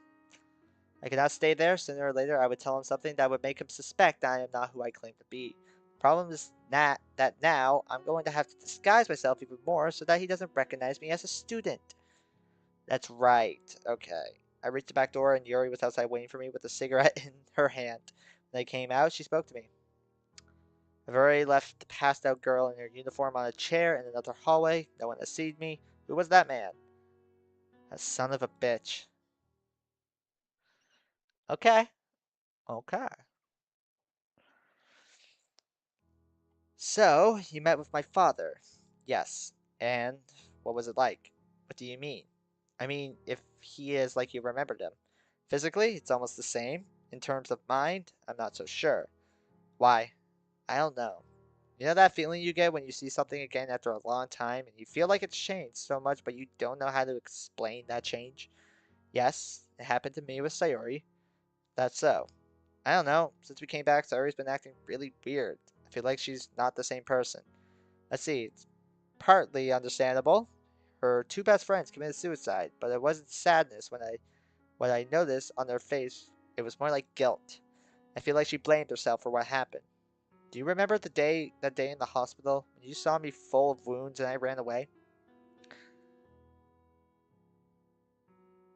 Shut. God damn it, Smoke. I nodded. Well, I'm afraid that she thinks it was her fault that you found out about it. Days later, you told me that Sayori didn't commit suicide because you arrived just in time, and you took her to the hospital because of her. You found me there because of her. You decided to investigate what happened to me because of her. You fell in love with me because of her. And you can imagine the rest of the story. Wait, what if it wasn't a coincidence? What if it really was his fault? No, it can't be. Such a master plan can't take place in Sayori's mind, and there are too many luck factors in that plan. Besides, when she committed suicide, Dan already told me that we were wrong, so there's no way it could be her. But, Suki, how did Sayori know you were in the hospital that day? Yes, I would tell her everything, and I would vent to her because she said she felt useful, and I told her about my father abusing me. Can't be. No, it's not Sayori. It's not Sayori. What would she gain from all this? But if it wasn't a coincidence, everything points to. Never mind, I'm just rambling. Suddenly we heard the doorknob upturn. It was Yuri. Guys, Monica's already has the fake listings. Now, let's go. We got up from our chairs and spoke to Natsuki. You go. I'm going right now. I have to pick up the clothes. It's okay. Natsuki left the room. When I saw she was gone, I pulled out a sheet of paper and the pilot pen I took from the institute. It was still in my pocket, so the ink would probably have exploded. When I set it out to write, I had no trouble. It was just at the end. As I was writing the last line, ink started to drip, smearing the paper. Finished writing and folded the sheet to put in my pocket. Immediately after I left the room in the direction of Sayori and Yuri's room. Through the I love pilot pens. Yeah, the pilot pens really opened up to the rest of the series. Through the hallway, the reflection of the windows shone on the floor tiles due to the night light, slightly illuminated my way. Finally, I arrived at the door of their apartment. Opening the door, I found Monica, Yuri, and Natsuki sitting on the chairs in the room, and Sayori sitting on one of the beds, the one closest to the desk where the laptop was located. I sat I sat down next to Sayori for some reason beyond my comprehension. She was trembling. Her hands were shivering as she rested her palms on the juncture of her knees and thighs, her arms tensed. A discreet sweet flow down her a discreet sweat flowed down her cheeks, and her legs would not support her body, were it not for the fact that she is sitting. I placed my hand on hers and whispered, "Are you okay, Sayori?" Suddenly she looked me in the eye. It seemed as if she had not noticed my presence, although immediately afterwards she stopped trembling, tried to sketch a fake smile. It was evident that something was wrong. Yes, I'm fine. Her voice was cracking. It was becoming more and more obvious that something was on her mind. I decided to let it go, at least for now. Well, Monica, is the listing ready? Exactly, but there is a small problem. And what is it? You tell them, Yuri, because if not, they won't believe me. Well, that Natsuki's name was already in the original listings. Well, but there are a lot of people in Japan whose last name is Natsuki. Can know Nat, your first and last names are listed with your age in the same classroom where we were going to add you in your photo. Silence took over the room. Natsuki was sweating and looked down at the floor, trying to assimilate how this could be possible. Finally, Monica spoke. Well, Natsuki, on the one hand, there's not much of a problem to infiltrate you if you're already listed as a student. But on the other hand, how can it be that you are been listed if only the four of us know that you are not dead?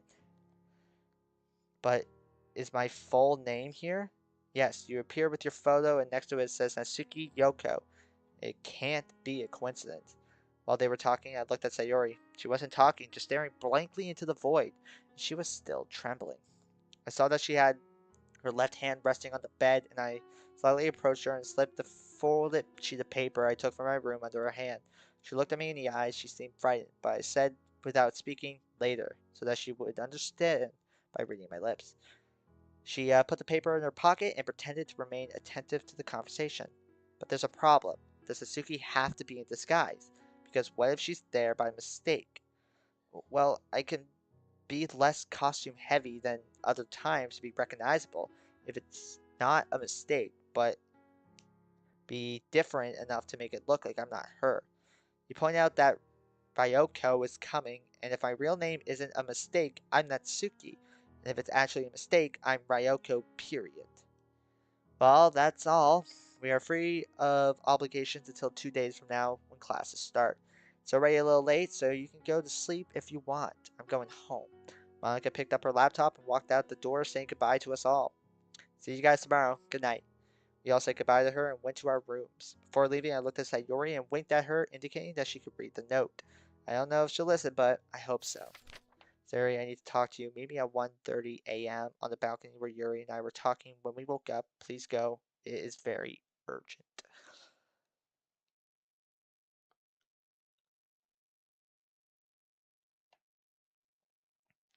Next to me is Natsuki. She's lying down sleeping as soundly as usual for her. I looked at the clock, 1:22 a.m. I got up gently as to not wake her, got dressed, and closed the door slowly on my way out. Alright, we'll do this talk with Sayori, and that'll probably be it for tonight. I walked briskly and finally reached the balcony. Sayori was there, waiting as she looked out onto the street and leaned with her arms on the railing. I called out to her quietly so as not to wake the others. Sayori. She turned around and approached me. She looked nervous as she was sweating even though it was cold. Hello, Ryan. What's wrong? I don't know how to tell you this. I was talking to Natsuki last night and I got a little suspicious of you. I know it's weird and it might not make sense, but I have to get all my doubts off of my chest. I've come to suspect that you might have caught.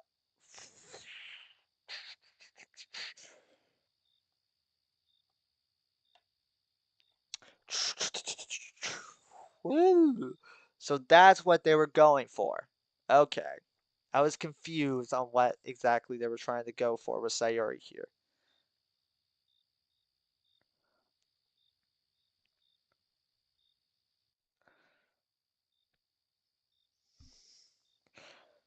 I've come to suspect that you might have caused our deaths. Sayori wouldn't commit an evil scheme. That's silly. She's not a scheming little goblin, right?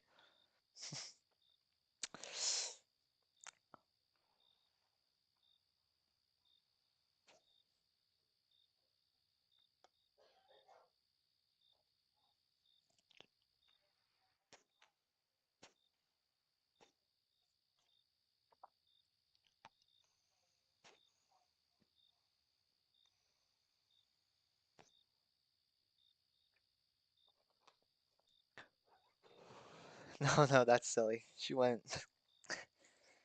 Um. Whew, okay. I've come to suspect that you might have caused our deaths. There are strange things. You've been behaving differently since we died, and all the events that led to our death were because you were there. I didn't see you capable of making such a master plan, but since I've met the real Sayori, I can say yes. I know it doesn't make sense, but suddenly I looked at Sayori and saw tears streaming down her face. She was sobbing and I didn't know what to do. Did that, re- did that reaction disprove my theory or verify it? I could only hug her. She did not reciprocate my embrace. It was like the time I went to see her at her house the day before her suicide, but this time it took her less time to keep up with me. She tried to speak, but her sobs muffled her words and made them unintelligible. It was impossible for me to draw conclusions. Now I just wanted her to stop crying. It broke my heart to see her in this state, broken. She looked at me, and I could see her blue eyes shining in the light of the crescent moon. I felt an impulse. It wasn't right, but I couldn't help feeling it. She felt it. Uh, this, this it, and let myself be taken into her arms. She closed her eyes and brought her face close to mine. Our noses brushed, and finally, what? Why are we kissing Sayori?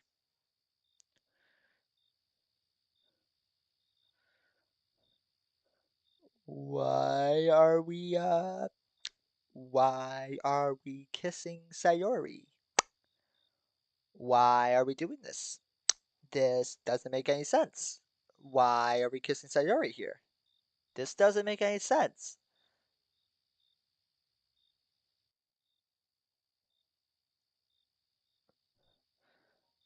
This doesn't make any sense.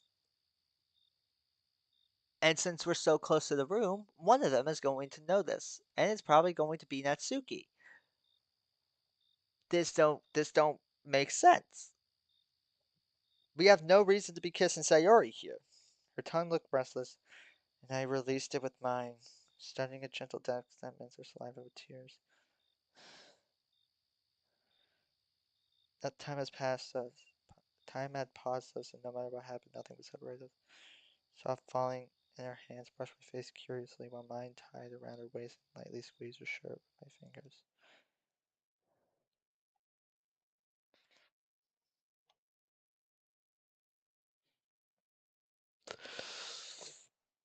All right. And with that, ladies and gentlemen, we are going to end this stream here.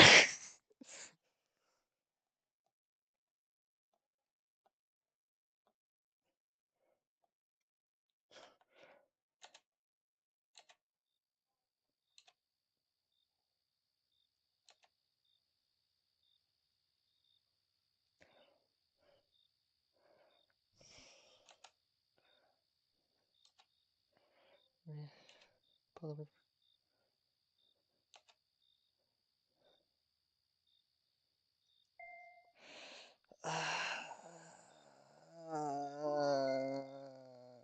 it wasn't there, so I looked at me. She didn't she hear it? It has to be that. What is it, Ryan? Have you heard that? Why I haven't heard anything. No way. It has been heard perfectly. Feeling. What the fuck? What the actual hell? What? What?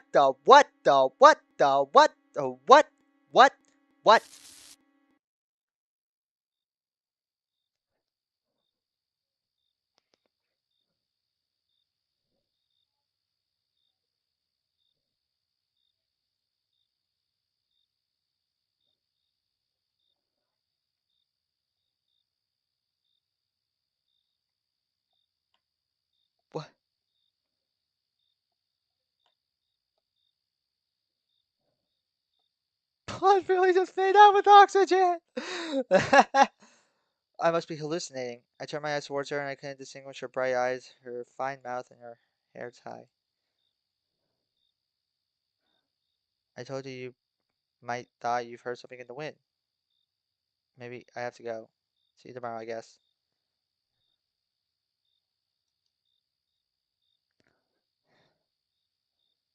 When I said I intended to leave and so you were giving me a kiss on the cheek before when I start when I started walking I thought fuck, fuck, fuck, fuck, I have to tell Natsuki. No. No. My alarm clock went off. I was too lazy to reach out to turn it off, so Natsuki did it for me and kissed me on the forehead. Ryan left, we have to get up. On my way. She was out of bed at once and dressed. I waited there in my bed trying to get up. Finally got out of bed and dressed leisurely. I was done. Natsuki grabbed my arm and pulled me by it. Come on, Ryan. Let's go have breakfast. I'm hungry. Okay, okay.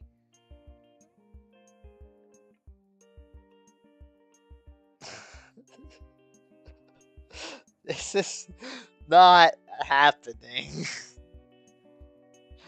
So we're playing as a cheater right now.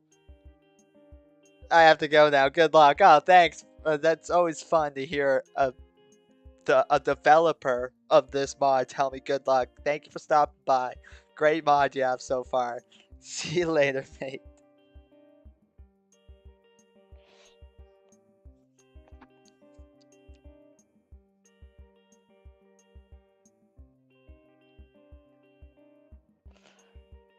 Oh, great. So the developer of this mod is leaving, and he won't even get to hear my opinion on this. Maybe he'll come back to watch the VOD later. And if you do, just know that I don't like this decision. This makes no sense. It makes no sense to be cheating on Natsuki with Sayori. It makes no sense. None. It doesn't. I'm sorry, it just doesn't. MC had no reason to kiss Sayori there. And I'm ultimately a little mad because of it. It had no reason to happen like that.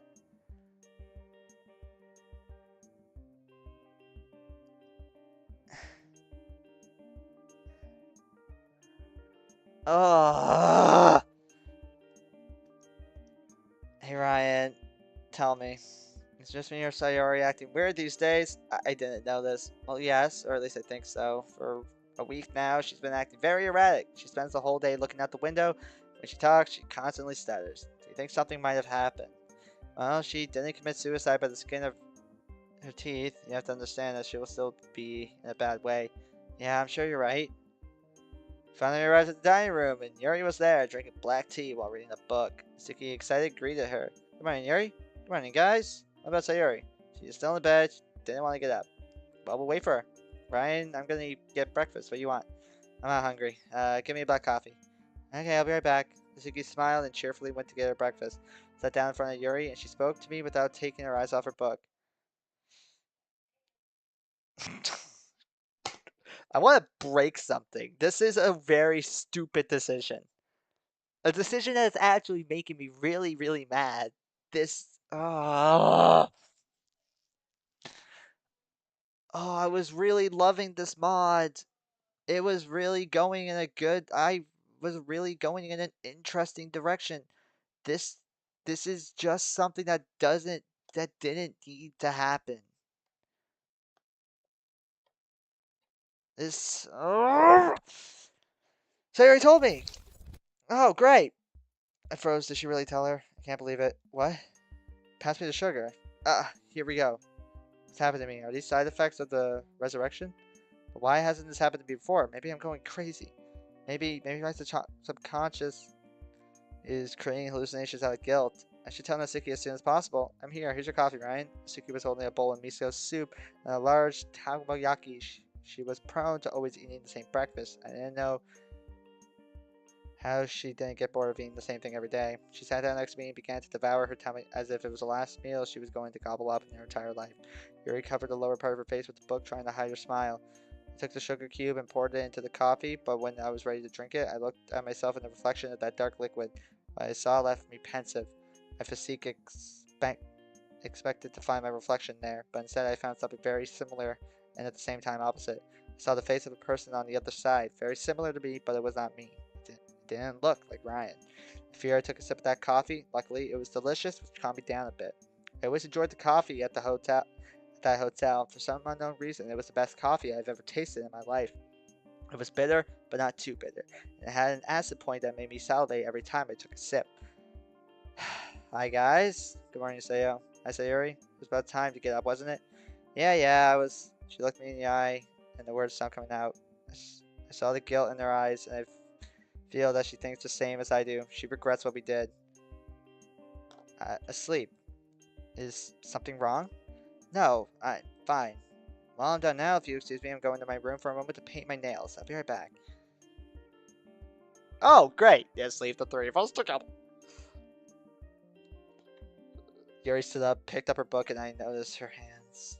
Her nails were naturally long and shiny. Although, honestly, I think the fingernails are just an excuse. Goodbye, Yuri. Bye. See you later.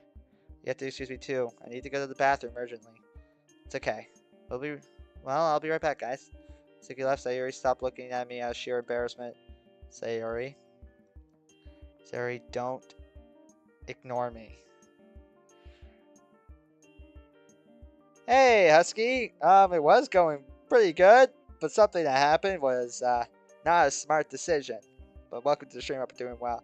Sayuri, what you did wasn't bad. Yes, it was. What do you mean? Don't try to sugarcoat it. Sayuri, don't ignore me. What you did wasn't bad. I'm still sorry. Don't apologize. It's my fault. But well, I have to ask you something. Tell me, have you told anyone what happened last night? No. Tell me the truth, please. Trust me, please. I'm telling you the truth.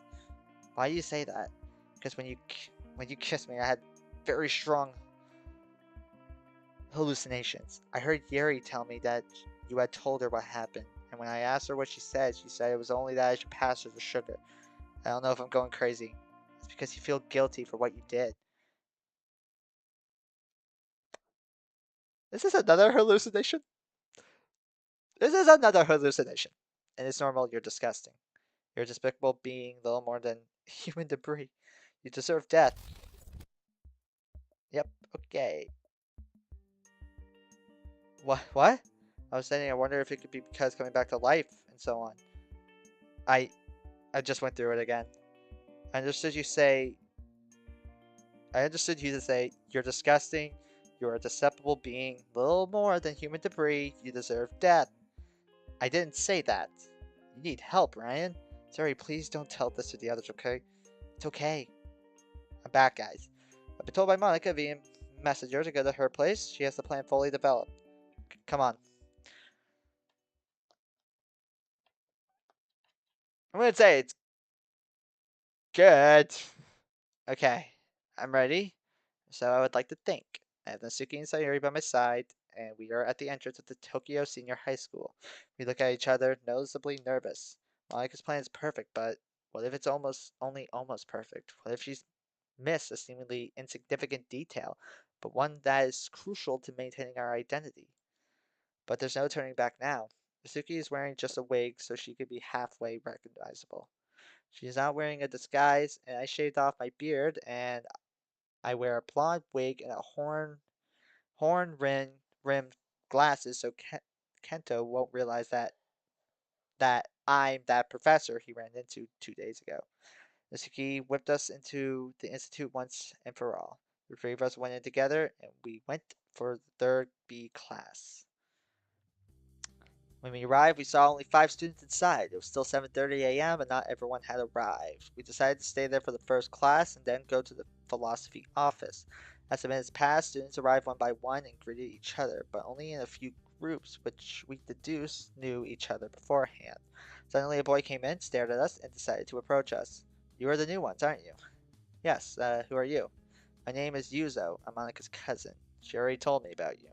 You're Sayori, Ryoko, sorry, I don't remember your name. Was it? Yamada. Just a moment, I have to go to the bathroom. Okay, well, you guys need the schedule for this week, right? Yes. Do you have it? Sure, give me your number and I'll put you in the class messenger group. It's posted there. Sure, it's... Wait, Ryoko. They both looked at me quizzingly, not knowing what I was going to say, and I wasn't quite sure either. I'll give you mine. I have to explain to her how to fix the bug that she always gets. She never finds out.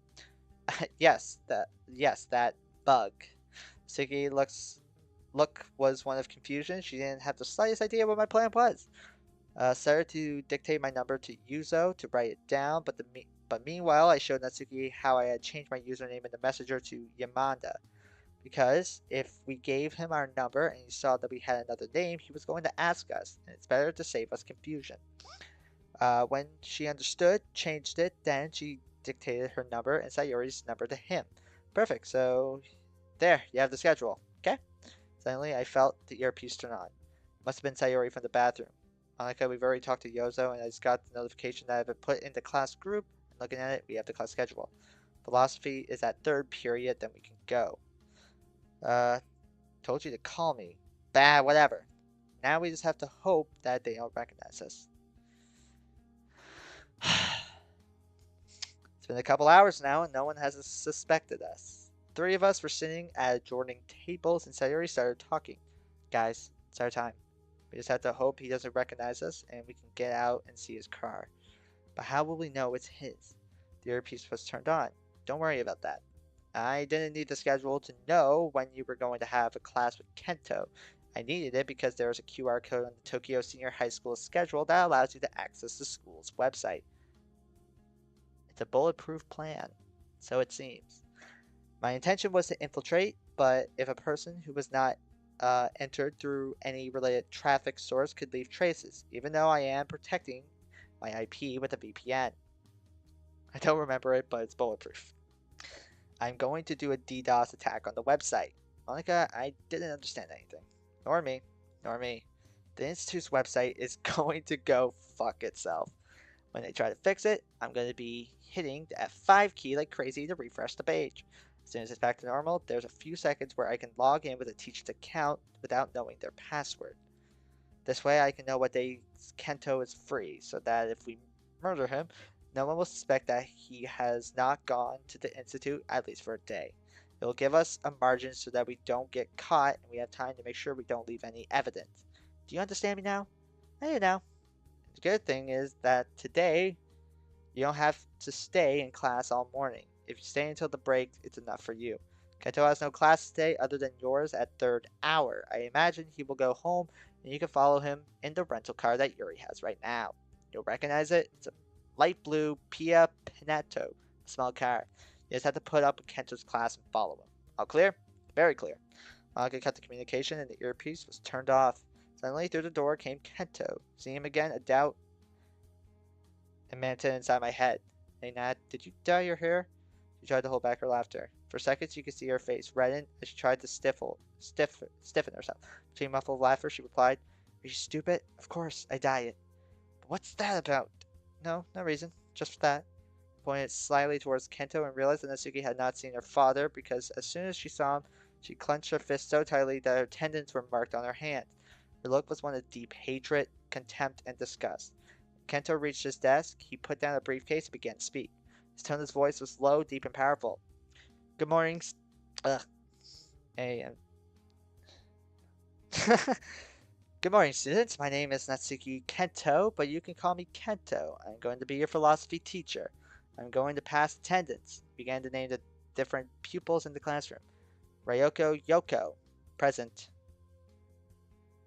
Kento stood transfixed for a second. He was staring at Natsuki. He looked confused. I think it's obvious why the Ryoko he was seeing right now is just that Natsuki he knew almost identical. The only thing that different in her was her brown wig. After a moment, he reacted again and finished the list, then continued the class. "Can someone tell me what philosophy is?" No one responded. "One at a time, guys." Well, philosophy is a literal sense is different from its real sense. And the real sense is as simple as philosophy is all of us. And we all do it because philosophizing is the opposite of science. Science talks in detail about specific subjects, and we talk vaguely about many subjects. Is that why I just don't is that why I just know that I don't know anything? Exactly. Proposition coined by Socrates, among many other phrases that are as genius as they are absurd. For example, not gonna lie, I genuinely thought they were just gonna go through a whole lesson plan. The end of class alarm sounded. It was our time. Well, guys, I have to go. Since it's the first day, I won't leave you any homework today, of course. See you tomorrow. He marched out the door. We gathered our things and hurried out there, following him slyly. Yeah, I imagine this is going to go off without a hitch. There's going to be no blowback from this. When he left the institute, we ran to the parking lot, and there we saw Yuri in the rental car. Quickly, we got into the car and sat each of us in one of the seats. None of us said a word. We were so nervous that we hadn't even thought of what to talk about. We looked out the windows and saw Kento get into a Porsche Cayenne, pearl white. Boy, does a teacher's job pay. He started the engine and drove away from us. When we almost lost sight of him, we followed him down the road. Since it was mid-morning, there were traffic jams, which is very common in central Tokyo. We followed his path until we reached a secluded neighborhood. He braked in front of a house to call it something because it was almost a mansion. But we still had no major problem. Natsuki took out her cell phone and checked where we were and wrote down the address on a piece of paper. Ha, he thinks teachers get paid. But before she finished, something made us petrified. From the door of her home, a person came out, a blonde woman about 38 years old with a blonde girl of about 7 to 8 old. He has a kid.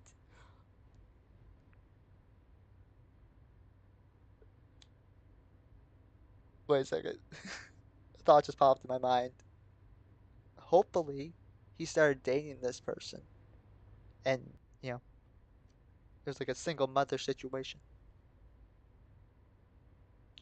Yeah, yes, Violet's been here. Just been her silent self. Kento kissed the woman and caressed the girl's light hair. Three of them together went into the house and closed the door. I heard Natsuki drop her cell phone into her seat mats. I looked at her and her skin color was even whiter than usual. He had a wife and another daughter.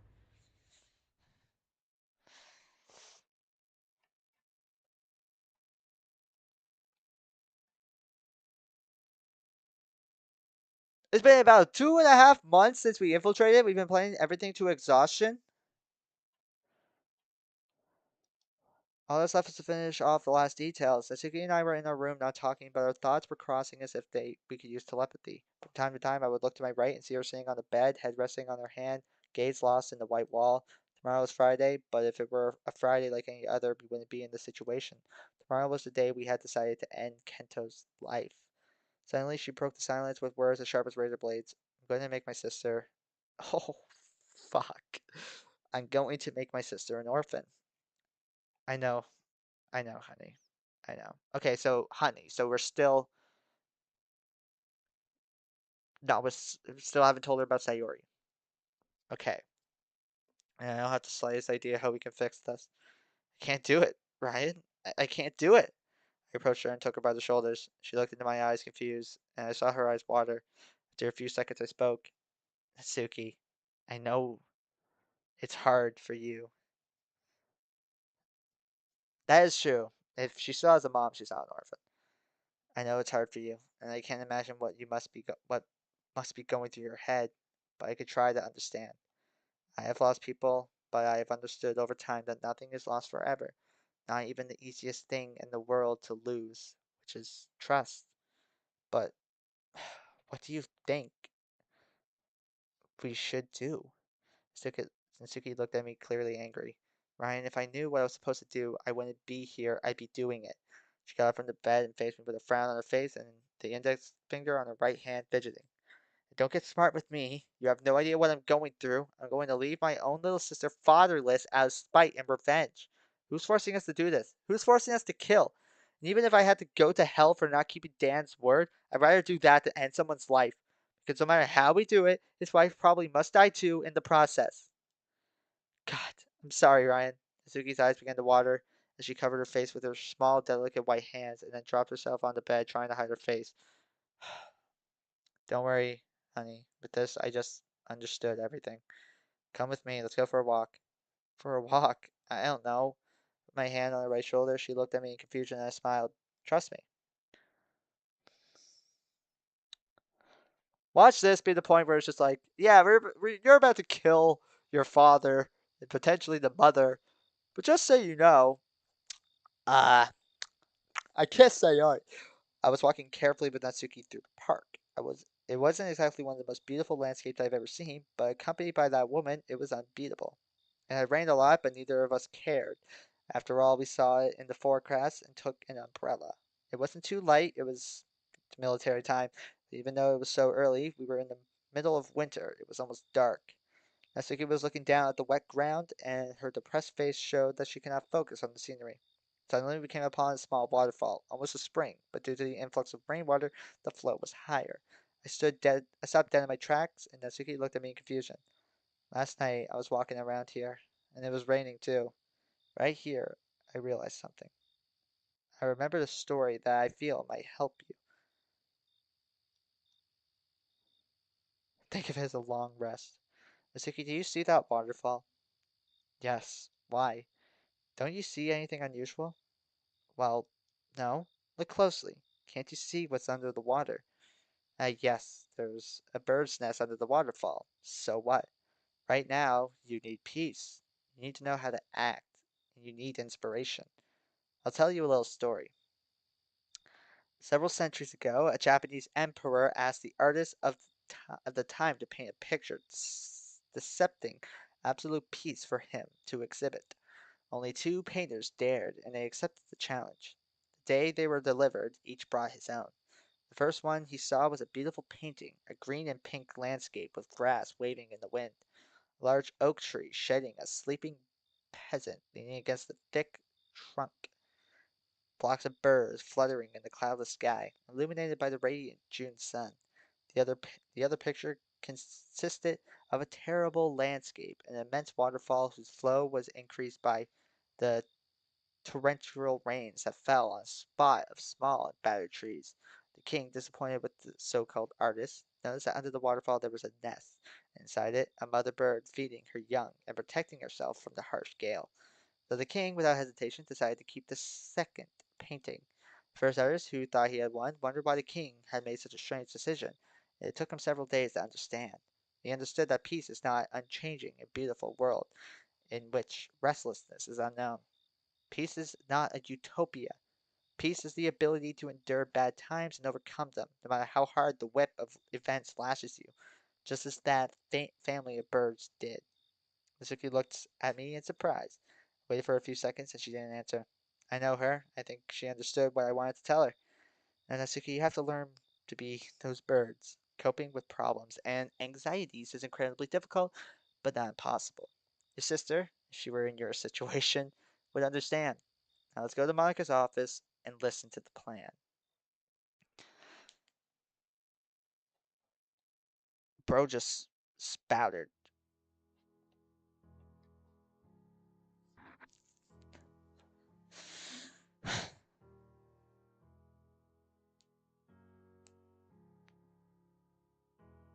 I think. Is it gonna. Okay, it didn't crash this time. I think we will have to save the execution plan for another day. Because that is gonna do it for this stream. I'm not gonna lie. I'm a, so far I think this is a pretty really like a really good mod. It's an interesting concept. The only thing that I really don't like about it was the choice to make MC and Sayori kiss. And literally, as Smoke said it earlier in the chat, like the logic of, I think, I think you are the reason that that Sayori scene was not necessary. Exactly what I'm thinking. And as Smoke said earlier, it's just like the logic of it. I think you're the reason that caused her deaths. Once you get off that computer, come over here and kiss me on my hot mouth. I'm feeling romantical. Like, I just don't think I just am having a hard time deciding how MC kissing Sayori there made any sense. Because it didn't. And now to jump 2 months into the future, I don't know. It's weird. Like that part. And also what we told Yuri to not kill herself. That was a little strange. Let's make a deal. But other than that, I think this mod has been really good. And I'm excited to see what comes with it. MC is wild, dog. Ugh. But yeah, that'll do it for the stream, ladies and gentlemen. How long was this? Oh, almost 4 hours. Jesus Christ. But yeah, that'll do it for the stream, ladies and gentlemen. Thank everybody for stopping by. I'm gonna go hopefully take a shower. And yeah, I love you all.